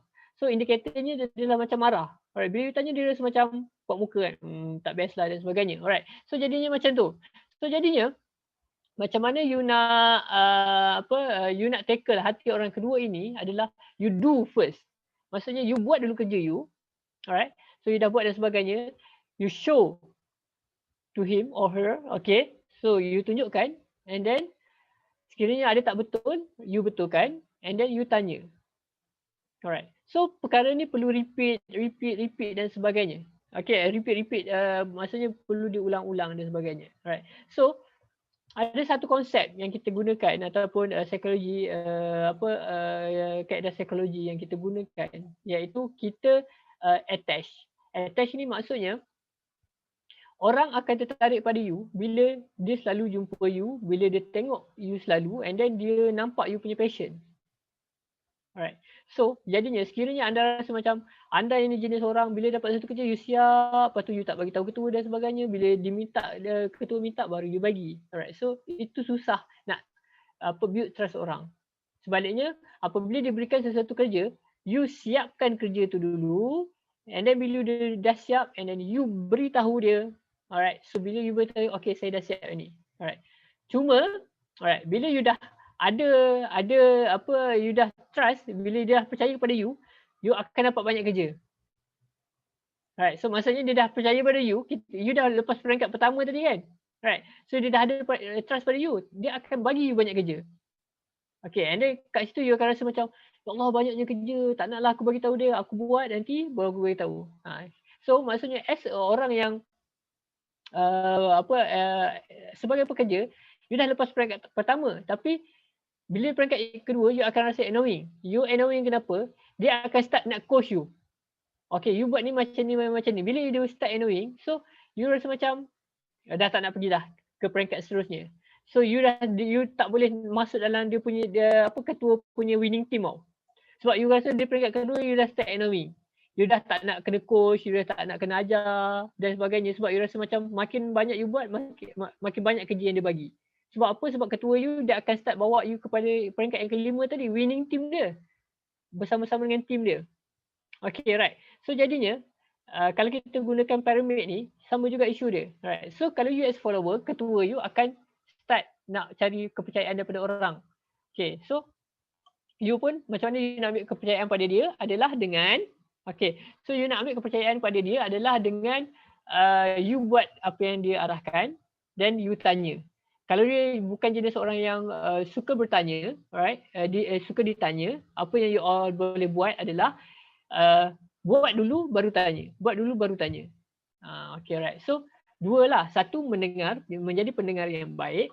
And then yang keduanya adalah jadi orang yang menyoal dengan baik. Alright. So, kita suka bila disoal. Alright. Itu yang kedua. Alright. So, kalau kita nak pergi lebih lanjut lagi sebenarnya, dia ada peringkat yang seterusnya lah. Peringkat yang ketiga. Peringkat ketiga ini kita panggil repo. Repo ni maksudnya you start tanya, macam mana tuan boleh berjaya, macam mana tuan boleh berada di tempat sekarang dan sebagainya. Right, so maksudnya you dah start masuk dalam dia punya boundaries. Okay, you dah start tanya tentang personal dia. Janganlah tak tanya tuan ada wife berapa dan sebagainya. Maksudnya tanya macam mana kejayaan tuan dan sebagainya. Alright, so jadinya kat situ dia akan start bercerita dan sebagainya. Okay, alright. So salah satu yang kalau anda nampak, ketua ni dia suka share rahsia-rahsia kejayaan dia. Share macam mana dia boleh berjaya, share macam mana dia waktu dia susah dan sebagainya. Okay, benda-benda yang tu sebenarnya you kena tackle as a follower, you kena tackle. Right, so you kena tanya dia, macam mana tuan boleh berjaya? Hebat tuan ni. Macam bukanlah kita nak membodek dan sebagainya, tetapi kita nak masuk ke dalam dia punya boundaries lah. Alright, so supaya dia share dengan kita dan sebagainya. Okay, alright. Ada lagi ke soalan? So kita ada setengah jam lagi. Ada Okay. Ada jam. Alright, so saya teruskan. Okay, so ini adalah you kena tahulah. Alright, hierarchy. Alright, so hierarchy satu perkara yang sangat penting dalam organisasi supaya masing-masing tahu boundaries masing-masing. Masing-masing tahu tugas masing-masing dan masing-masing tahu peranan masing-masing. Okay, right. So yang pertamanya adalah top. Yang pertamanya ada ahli lah.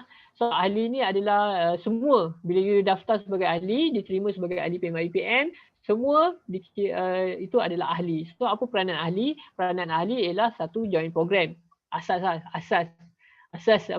Yang ini you kena tahulah. Asas-asas jadi ahli, apa yang ahli perlu buat. Okay, asas kepada ahli ni, bila contohnya you cakap, okay, bila ada program, ahli kena turun. Contoh. Alright. So, bila ada program, bila dibuka untuk pembukaan ahli jawatankuasa, ahli yang mana berminat perlu isi borang. Perlu jadi ahli jawatankuasa dan sebagainya. Itu yang ahli perlu tahu. Dan bila diarahkan untuk bertugas, so ahli kena bertugas. Okay, itu yang ahli kena tahu. So, ini you kena clear. Okay, you ada buat tak? Maksudnya ada tak perjumpaan ke briefing kepada ahli, apa itu peranan ahli? Alright. So ahli kena tahu apa dia punya kelebihan, apa dia punya peluang-peluang yang ada dalam PMIPM ini dan sebagainya. Itu ahli kena tahu. Alright. So jadinya tugas sebagai jawatankuasa ataupun exco kena bagi tahu ahli ini dia punya peranan, ini dia punya tugasan, okay, ini kelebihannya sekiranya menyertai PMI UPM. So sekiranya ada sekiranya ada program anda tidak di kelas dan anda free pada waktu tersebut, mohon lapangkan masa untuk hadir ke program-program yang dianjurkan oleh persatuan. Okay, contoh. And then kita ada EXCO ataupun jawatankuasa. Alright, so macam sekarang ni you ada EXCO, and then bawah EXCO dia akan ada jawatankuasa program dan sebagainya kan. Okay, contoh. Okay, so jadi apa peranan jawatankuasa ni pula? So itu kena ada. Wajib ada dalam organisasi. Dan saya nak sarankan perkara ini perlu bertulis. Alright, perlu bertulis maksudnya supaya satu kita tak lupa dan perkara ini termasuk dalam perlembagaan kita. Alright. So apa-apa pun you boleh refer balik kepada perkara ini. Alright. So contohnya jawatan EXCO. EXCO kepimpinan. Apa EXCO kepimpinan kena buat? Alright. So you kena ada perkara-perkara ni. Bertulis dan disimpan. Ada dokumentasinya. Alright. So jadinya tak adalah tahun depan bila contohnya orang lain dilantik kan. So saya main petik lah nama kat sini kan, Syahmi kan. Contoh Syahmi. Syahmi cakap, okay alright, so saya dipilih jadi exco kepimpinan. So saya nak buat apa ni? Rashid pun tiba-tiba Rashid, aku dah lepas jawatan, lantak kau, aku nak buat apa pun kan. Aku nak pergi mana-mana pun ikut suka hati aku. Jadi Syahmi ni contoh, kita bagi contoh kan. Contoh, okay. Okay, so jadi Syahmi pun cakap, okay alright, so tak payah buat apa-apa lah. Ataupun dia pun buat analis sendiri. Oh, mungkin kepimpinan ni kita perlu melahirkan kepimpinan lagi ramai dan sebagainya. Dia ikut suka dia. Alright. So jadinya perkara ini perlu bertulis. Alright. So sekiranya apa sahaja jawatankuasa ataupun apa sahaja EXCO yang anda ada sekarang, perkara ini perlu bertulis. Termasuk juga dengan program-program anda nak buat ni. Anda ada proposal tu ada, dah cantik lah. Tetapi kalau ikut pengalaman saya dalam proposal nama orang lain, yang popular sekali yang jadi jawatankuasa orang lain. Alright. So jadinya itu yang kadang-kadang kita rasa macam ni lah kan. So jadinya you perlu ada dokumentasi bertulis siapa ahli jawatankuasa dia yang sebenar dan apa yang dia perlu lakukan. So ahli yang pertama, contoh dalam jawatankuasa jemputan lah. Alright. So dalam ahli jawatankuasa jemputan ada 5 orang ahli. So 5 orang ahli. Ahli pertama tadi contohnya Wano Aini. Wano Aini dia buat apa? Alright. So Wano Aini ni contoh dia tugas dia adalah menulis surat jemputan.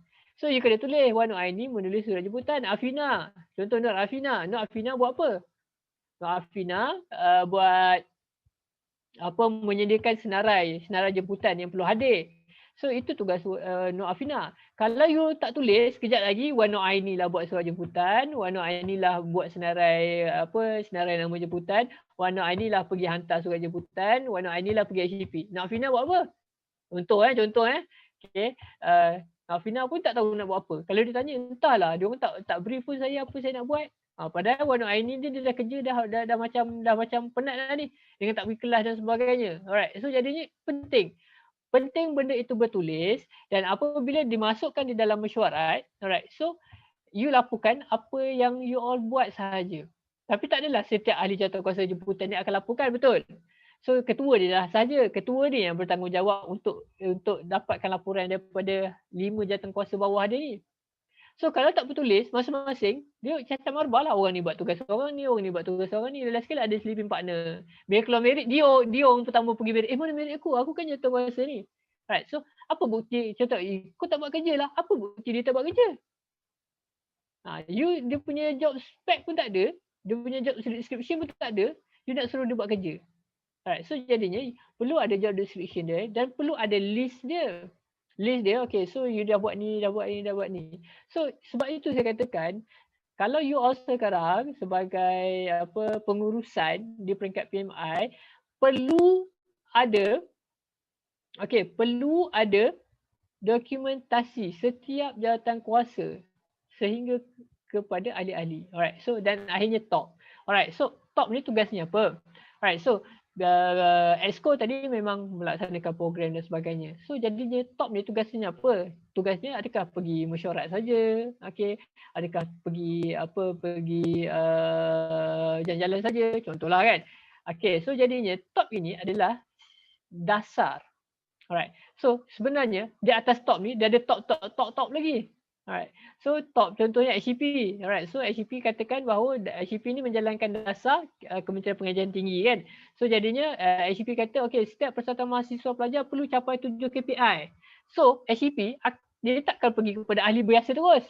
Dia akan pergi kepada top. Okey, so top pastikan bahawa setiap dalam program-program yang dijalankan, you ada 7 kemahiran insaniah yang you perlu implement kepada ahli-ahli you. So top ni yang akan akan rancang balik dasarnya. So dia akan bagi tahu jawatankuasa. So kita ada perlu 7 kemahiran insaniah. So kita akan ambil 4 saja. Contoh, top katakan 7 banyak sangat. Kemungkinan kita akan ambil 4 saja KI utama dalam kita punya program. Exco kepimpinan akan ambil kemahiran kepimpinan. Alright. So exco ni akan ambil kemahiran yang lain dan sebagainya. So itu tugas top, bahagi. Terima dasar daripada yang top yang lain tu and then you implementkan. So you bagi arahan. Alright, so itu tugas top. Alright, inilah top lah nak pergi jemput orang, top nak pergi telefon orang dan sebagainya. Tak.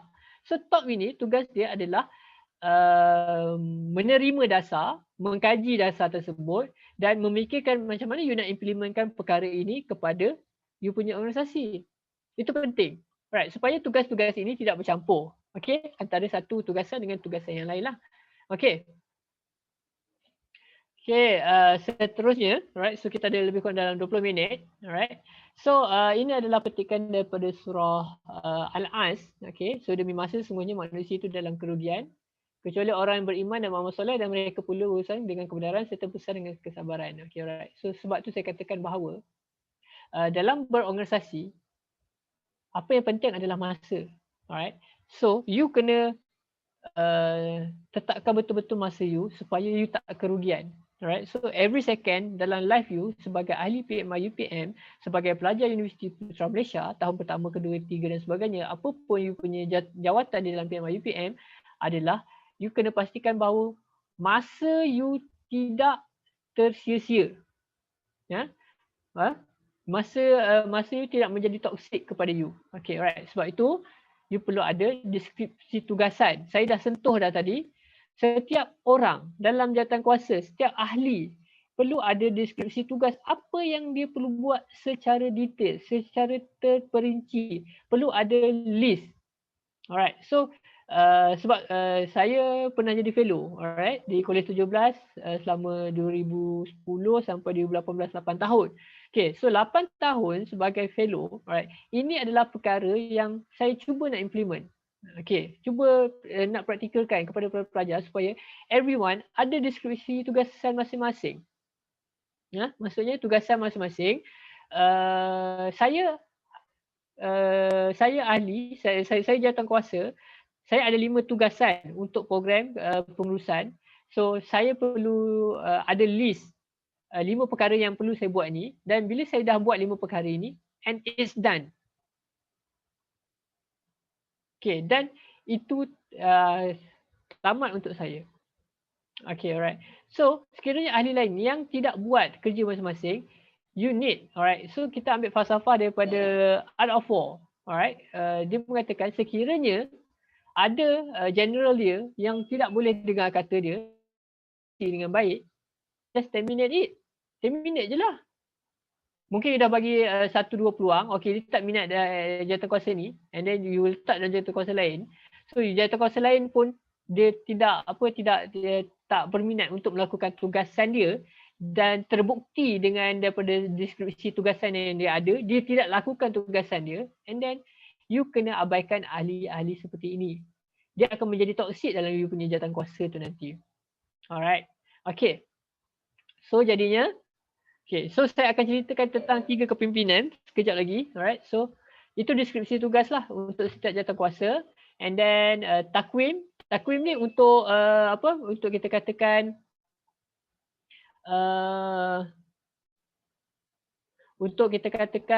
takwim untuk keseluruhan lah. Alright. So keseluruhan kita punya persatuan. Alright, persatuan. Okay, so seterusnya. Macam ni? Yes, sir. Saya nampak ada soalan tadi. Kat mana ni? Dekat Di chat. chat tak tahu saya baca. Box. Akmal boleh baca ke? InsyaAllah boleh. Daripada Intan Nur Zahira. Encik Hanif, okey ke kalau jawatan kuasa tidak mendapat list tugasan mereka tetapi tugasan diberikan secara runcit? Okay, alright. Sebab itu sebab itu kita mungkin saya rasa sebab tu apa PMI buat program hari ni kan. Okay, untuk kita nak mengurus organisasi. Okay. So bagi saya sama ada you ahli biasa ataupun you jawatankuasa, so you ada hak untuk bersuara. Alright. So jadinya sebelum you mulakan apa-apa tugasan, ada dua perkara kalau you perasan yang saya katakan. Pertama, perjumpaan pertama adalah untuk coaching dahulu ataupun untuk mentoring dahulu. Alright. So untuk kepada semua, contohnya saya jawatankuasa jemputan lah kan. Kita ambil yang simple kan. So saya jawatankuasa jemputan. Saya akan coach saya punya ni. Okay, alright. So jawatankuasa ini adalah untuk kita jemput orang supaya orang hadir, sekiranya tak dapat hadir dan sebagainya, mereka kita perlu gantikan dengan orang lain dan sebagainya. Okay, itu yang pertama. And then yang kedua adalah di peringkat kerja. Di peringkat kerja ini, listkan. Kita ada 5 orang dalam jawatankuasa. Kita listkan. Okay, listkan. Okay, setiap orang. Okay. And then saya dah dapat 5, you dah dapat 5. So kita masing-masing okey lah. So masing-masing ada tugas masing-masing kan. So jadinya tiba-tiba ada pula yang lain. Tugasan yang lain. Alright, so tugasan yang lain datang kepada jawatankuasa kita. Tiba-tiba ada satu tugas jawatankuasa ni tiba-tiba tak ada orang langsung. Nak minta tolong jawatankuasa kita ni. So kita pun dapat tugasan kita. Okay, so first yang perlu dibuat adalah you kena post dalam group ataupun buat perjumpaan, alright, so mengatakan bahawa okey, ini adalah tugasan baru kita yang di luar daripada kita punya job description sebelum ini, so dan kita perlu lakukan. Alright, so and then dekat situ you bahagikan balik. Alright, okay. So ini adalah tugasan orang lain dan sebagainya. Bagi saya it's not okay. Bagi saya lah as a personal, tidak okay you diberikan tugas secara runcit sebab dia akan mengganggu waktu belajar you. Alright. Lepas ni you rasa macam you dah settle dah kerja you ni. Tapi tiba-tiba ada lagi kerja lain kan. So jadinya bagi saya tidak berapa bagus lah sebenarnya untuk you mendapat tugasan secara runcit. Sebaik-baiknya rancang dahulu tugasan and then okay. And then baru. Okay. And then dah ada pembahagian dan sebagainya. Baru you ni. Okay. Sekiranya ada tugas yang lain dan yang datang kemudian, baru you bahagikan balik lah. Okay. Okay, seterusnya planner. Ini kalau boleh lah, saya tak tahulah kalau PMI mungkin rasa macam tak mampu nak sponsorkan untuk semua orang untuk planner. Tapi galakkan ahli untuk ada planner sendiri. Alright, so belilah planner, alright, sendiri masing-masing. Macam saya, alright, saya suka guna planner weekly, alright. So macam dalam gambar tu kan. So saya suka guna yang mingguan, alright. So at least kita tahu minggu tu kita nak capai apa. So dalam minggu ni, alright. So contohnya dalam minggu ni tugasan saya perlu jemput Naib Chancellor untuk hadir ke majlis. Alright. So saya kena catatkan kat mana dan di mana dalam minggu tu saya perlu lakukan tugasan tersebut, bila masa surat perlu dikeluarkan dan bila masa perlu follow up dan bila masa perlu laporkan kepada ketua dan sebagainya dan tarikh mesyuarat dan sebagainya. Itu sangat penting. Alright. So ada setengah orang dia teknologi kan, dia semua dekat dalam tangan kita sekarang kan, suka guna planner dekat handset dan sebagainya. Alright. So ada yang suka guna kertas dan sebagainya. Kalau macam saya suka guna yang buku. Tak ada dengan saya hari ni. Alright. Buku dia weekly. So kalau pergi kedai, so jarang saya jumpa planner macam tu. Dia tulis weekly planner. Alright. So dia memang mingguan. And then dekat depan sekali tu dia memang ada bulanan, and then dia pecahkan kepada mingguan. Kat tepi tu dia ada ruangan nota sekiranya ada benda yang you nak tulis dan sebagainya. So you boleh buat plot kat situ. Alright, so saya suka guna planner yang tu dan saya sangat galakkan. Ini kalau pengurusan, alright, so kalau top ataupun exco PMI ni wajiblah ada planner ni. Tidak ke laut nanti korang punya study, ke laut korang punya persatuan dan sebagainya. So bagi saya wajiblah untuk you all ada. So ini sangat penting. Alright. sama ada you masa belajar. Kalau you seloknya you implement sekarang, nanti you dah kerja lagi senang. Okay, alright. So you implement sekarang. So gunakan planner untuk you punya ni. Every week, alright, plan you punya every month. Okay, apa yang nak buat bulan tu, apa yang nak capai, dan you masukkan dalam you punya planner tu every week.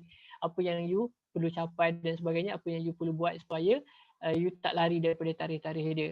Catatkan juga tarikh-tarikh akhir penghantaran paperwork, tarikh-tarikh akhir untuk penajaan dan sebagainya. Okay.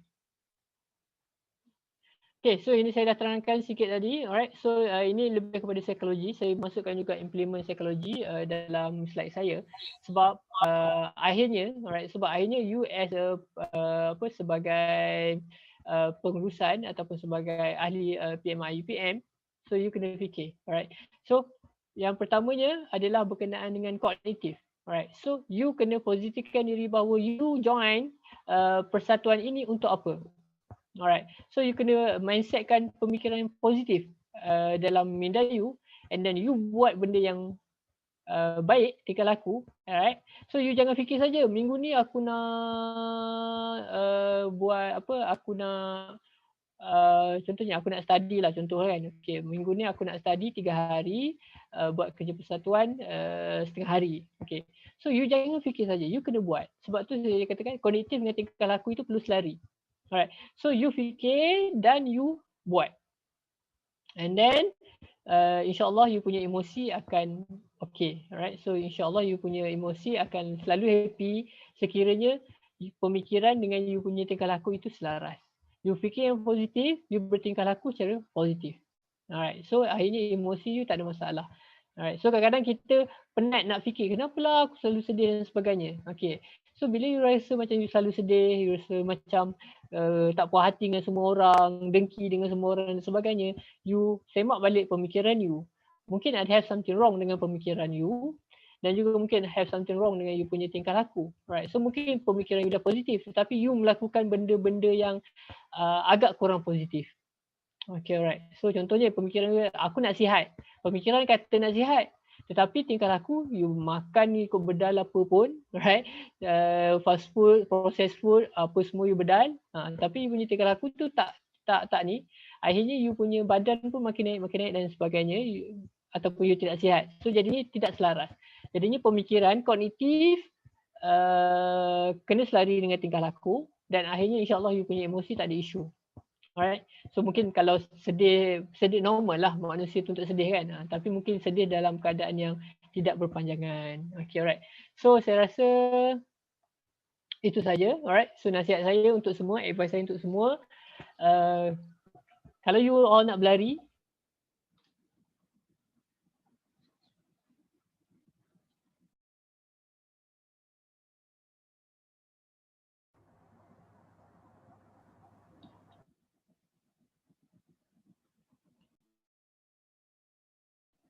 selalu amalkan perkara-perkara ini. Okay, alright. So itu saja dari saya. Kalau ada soalan, Encik Hanif, saya ingin tanyakan soalan tentang jawapan yang Encik Hanif bagi tadi, berdasarkan soalan daripada siapa tadi, Intan ke apa? Tentang masalah yang runcit tu. Okey, Encik Hanif bagi solusi bahawa kita perlu berbincang dengan leader kita untuk macam mana tugasan ni. Mungkin tugasan ni tidak sesuai dengan kita. Jadi masalah di sini ada antara kita yang boleh saya kaitkan dengan apa yang Encik Zaim bagi tahu dalam slot pertama, yang kita ada dua definisi bagi leader dengan boss. Leader ni yang dia turut serta dalam buat kerja, tapi boss ni dia just bagi arahan. Dan kemungkinan ada yang bos ni dia macam kau buat yang aku nak tahu kau buat. Dia macam cara kata bincang dalam situasi tu. Jadi bagi pandangan Encik Hanif, apa yang solusi yang kita sebagai AJK ataupun ahli ni untuk lakukan supaya kita dapat bagi kerjasama yang baik, tapi pada masa yang sama kita juga boleh maksudnya uruskan masa kita pun dengan baik. Sebab kita itu saja. Mhm. Mhm. Mhm. Okay, alright. Okay, itulah saya punya line internet rasa macam okey sikit, kurang sikit. Boleh dengar ke? InsyaAllah boleh Encik ni. Cuma lagging sikit-sikit kadang-kadang. Boleh eh? Itulah internet saya ada gangguan sikit dalam seminggu dua ni, saya tak sure kenapa. Okay, alright, macam ni. Okay, so yang pertama adalah kita kena tahu bahawa corak kepimpinan ni ada 3. Demokratik, autokratik dan juga laissez-faire. Okay, so laissez-faire katakan bahawa okay, aku bagi ini ini adalah tugasan, kau nak buat macam mana pun kau buat. Okay, alright. So demokratik akan katakan bahawa okay, alright. So sekarang ni kita bincang, kita ikut suara individu, kita ikut suara yang paling ramai. So kita ikut siapa yang katakan paling ramai, kita buat. So kalau rasa macam tak ada sokongan, kita tak payah buat. Okay, itu demokratik. Ini autokratik kata, okay, kita kena buat ni, kau kena buat ni, kau kena buat ni dan sebagainya. So itu adalah autokratik. Okay, so jadinya sebagai pemimpin, okay, saya tak katakan demokratik itu bagus, saya tak katakan autokratik itu bagus ataupun laissez-faire itu bagus sebab ketiga-tiga ada kelemahan dia. So kalau kita tengok kelemahan demokratik adalah apabila kita terlalu mengikut suara orang ramai, bila kita nak buat kerja. Orang ramai cakap macam ni, kita okey, so kita ikut. Orang ramai cakap tak payah, kita pun tak payah ikut. So kita akan jadi lalang. Ketua akan jadi lalang sebab dia demokratik.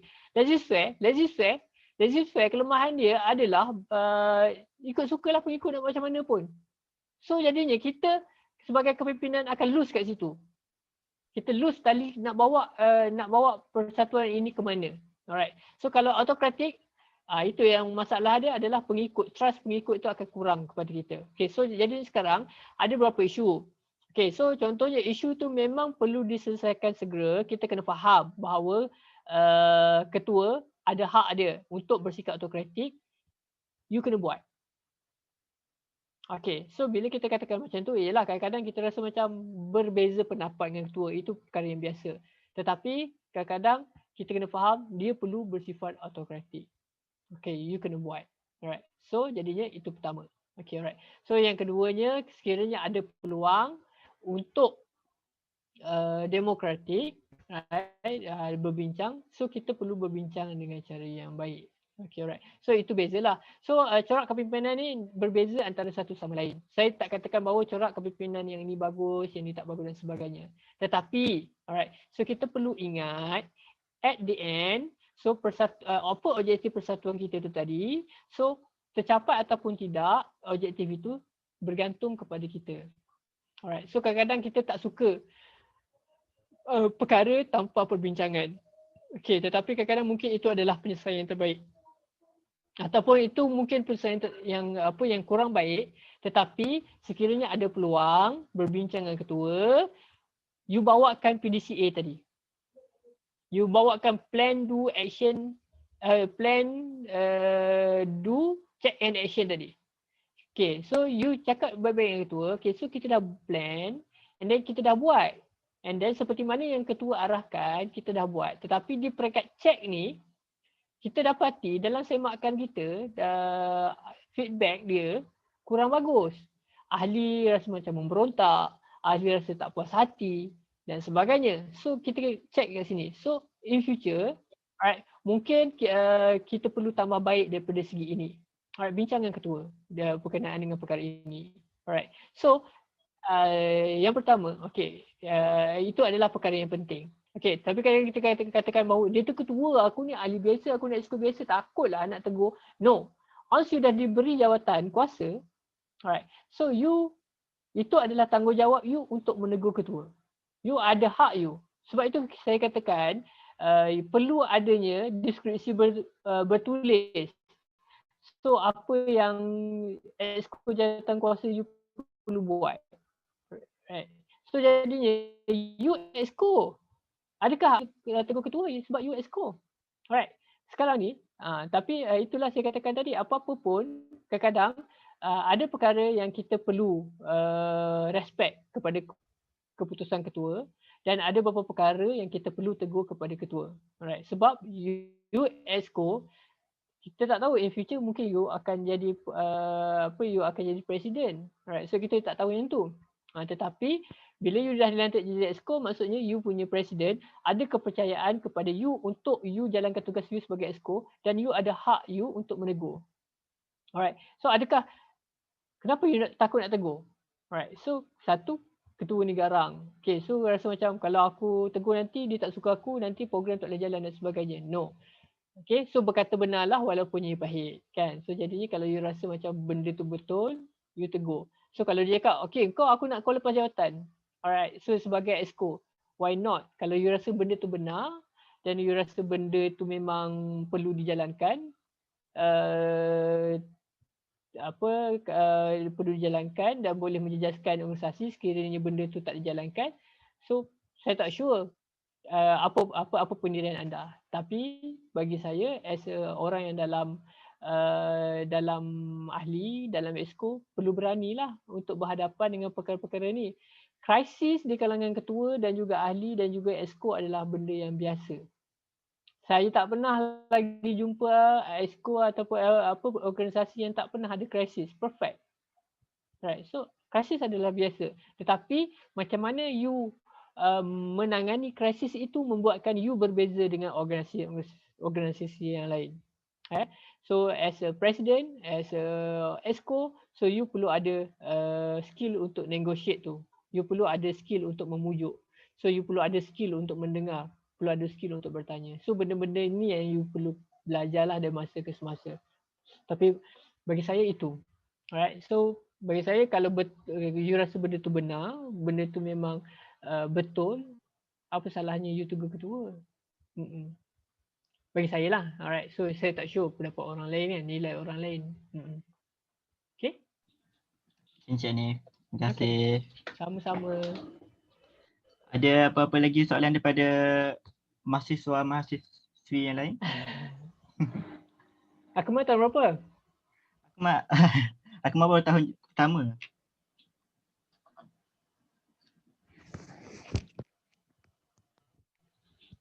Tahun pertama Encik Hanif.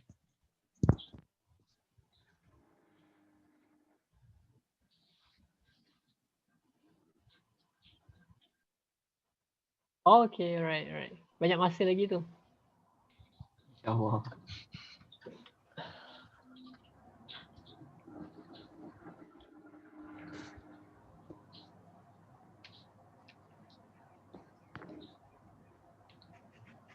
Rasa tak ada soalan tu. Ada soalan dah? Okay, right. Okay, menarik, sangat menarik daripada perkongsian daripada Encik Hanif. Apa yang saya boleh rumuskan daripada perkongsian Encik Hanif adalah sebagai mahasiswa, tidak kira daripada ahli PMI sendiri pun ataupun daripada pelajar-pelajar lain, unit-unit yang lain, persatuan-persatuan yang lain, kita boleh rumuskan adalah plan, do, check and action.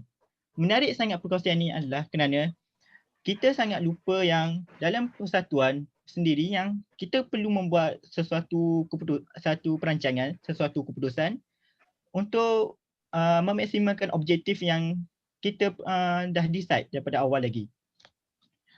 Tidak kira daripada persatuan kita, PMI, UPM ataupun daripada mana-mana persatuan. Ataupun daripada segi kita nak belajar sekalipun, kita perlu juga guna plan, do, check and action. Sebab sebagai mahasiswa ataupun mahasiswi, kita tanggungjawab kita lebih ke arah kepada akademik, bukannya kepada perkara lain. Dan fokus kita hanyalah akademik. Dan perkara yang lain itu adalah sampingan. Tetapi apa yang paling utama adalah di sinilah plan, do, check and action. Dan sangat bermanfaat, sangat perkongsian pada pagi ini. Jadi, oleh itu, pihak majlis merakamkan ucapan terima kasih kepada Yang Berbahagia Encik Hanif Abdul Wahab Hashim, Ketua Seksyen Kaunseling Pelajar Bahagian Kaunseling Universiti Putra Malaysia atas pembentangan pada slot 3 iaitu Manage Your Organisation sebentar tadi. Semoga para mahasiswa mendapat manfaat daripada ilmu yang telah disampaikan. Oleh itu, saya dengan izin Encik Hanif untuk sama-sama kita buka kamera lah untuk ambil gambar. Dan dikabarkan Encik Zaim pun turut serta dalam sesi slot pada kali ini. Jadi Encik Zaim pun kalau tidak keberatan boleh juga buka kamera. Boleh, no problem. Baik, terbaik. Saudara Rashid boleh uruskan ambil gambar ni. Jadi dipohon kepada seluruh mahasiswa untuk membuka kamera, okey, untuk kita sama-sama menjayakan agenda bergambar ni, okey, untuk tujuan kenang-kenangan. Mungkin Encik Hanif boleh tutup share screen kot supaya kita dapat display yang lebih besar.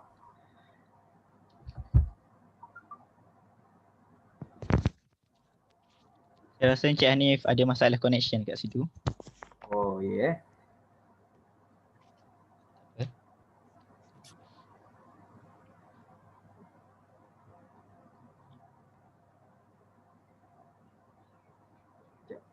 Rasanya kita boleh tutup kot.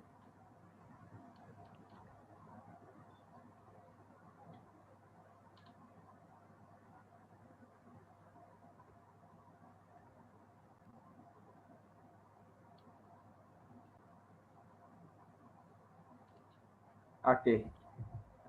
Jadi kita dah ada display yang besar sikit. Boleh buka kamera ya semua? Kita sama-sama bergambar untuk sesi ni. Mana Encik Hanif? Oh, Encik Hanif tak ada?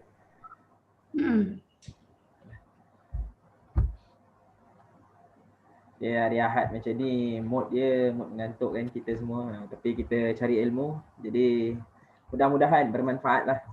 Okay, kursus kita pada pagi ini. Okay. Walau tidak banyak, sedikit yang diamalkan itu lebih baik daripada sekadar dibiarkan ilmu itu berlalu macam tu saja. Cik Hanif pun ada lagi ya? Cik Hanif terkeluar awal kot, dia ingat dah habis. Oh. Cuba bagi tahu.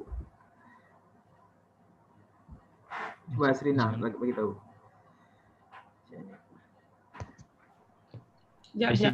Presiden pun bersama kita ni. Oh ada presiden? Ada. Terbaik. Mungkin kita nak menunggu tu, dengar sikit komen-komen ke. Musamil, macam mana sesi tadi? Senyum.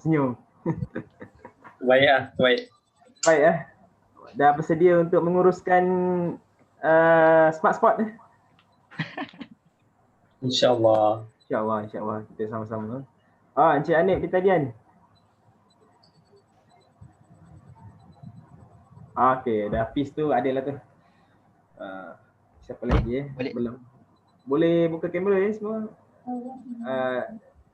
Saudari Liana Basil, saudara Basil, Meyin, saudara Syahmi, saudara apa ramai lagi? Macam nak buka? Ramai lagi. Presiden tak pakai kamera? Presiden. Sebelum mana buat meeting ad hoc malam ni, baik buka kamera. Dia tak apa. Izzuddin ada di talian. Okeylah, kalau mungkin ramai yang ada kekangan lain. Okay.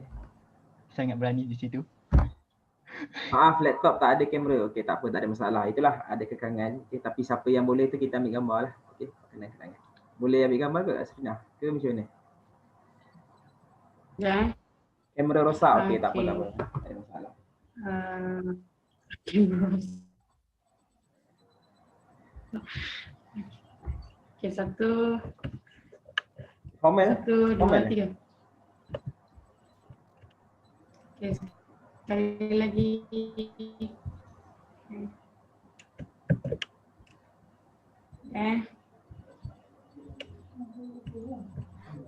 Okey. Okey, sekali lagi. 1, 2, 3. Ada freestyle kan? Okey. Ada kejap. Oh, ada lagi. Tak apalah. Siapa yang tengah senyum tu senyum je lah. Senyum tu seminit 2 minit ni. Penat senyum. Kebas dah weh. Okay. Okay, satu. Okay, 1, 2, 3. Saya sampai bila-bila akan teringat Syarohan tu.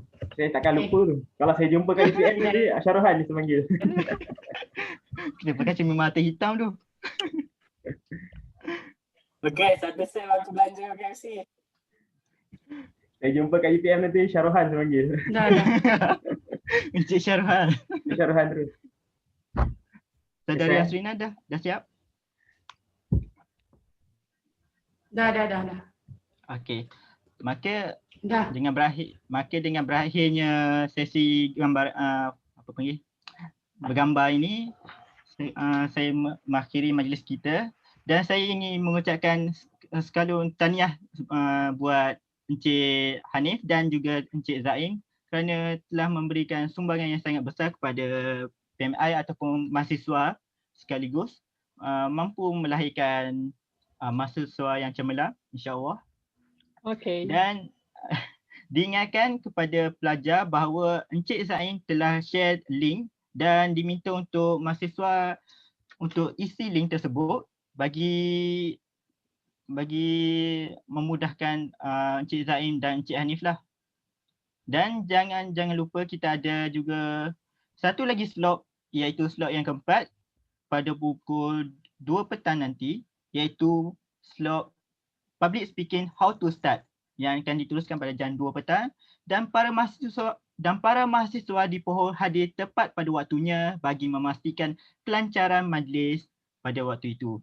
Saya Nur Akmal bin Awang atau Muhammad Nur sebagai MC untuk anda hari ini dan saya ingin memohon maaf jika ada sebarang kekurangan daripada pihak saya sendiri ataupun ahli-ahli yang terlibat. Dan maaf mencuri masa anda 10 minit yang lebih ni dan berharap agar apa yang perkongsian yang diberi oleh Encik Hanif memberikan manfaat kepada kita dan memberi semangatlah kepada kita. Okey semua, dan terus bersemangat. Ada test pada saya dikabarkan ada test minggu ni dan minggu seterusnya. Good luck kepada semua, semoga kita dapat buat yang terbaik. Tidak kiralah daripada segi online kerana situasi sekarang kan. Oleh itu saya mengakhiri majlis ini dengan Assalamualaikum warahmatullahi wabarakatuh. Sekian. Waalaikumsalam warahmatullahi wabarakatuh. Terima kasih Cik Hanif, Cik Zaim. Sama, thank you semua. Jumpa lagi. Okey, terima kasih Cik Zaim. Terima kasih. Okey, terima kasih semua. InsyaAllah jumpa lagi. InsyaAllah. Terima kasih Encik Hanif. Alright. Terima kasih Hanif. Sudi-sudikanlah berhubung dengan kami. Alright. InsyaAllah. Boleh insyaAllah.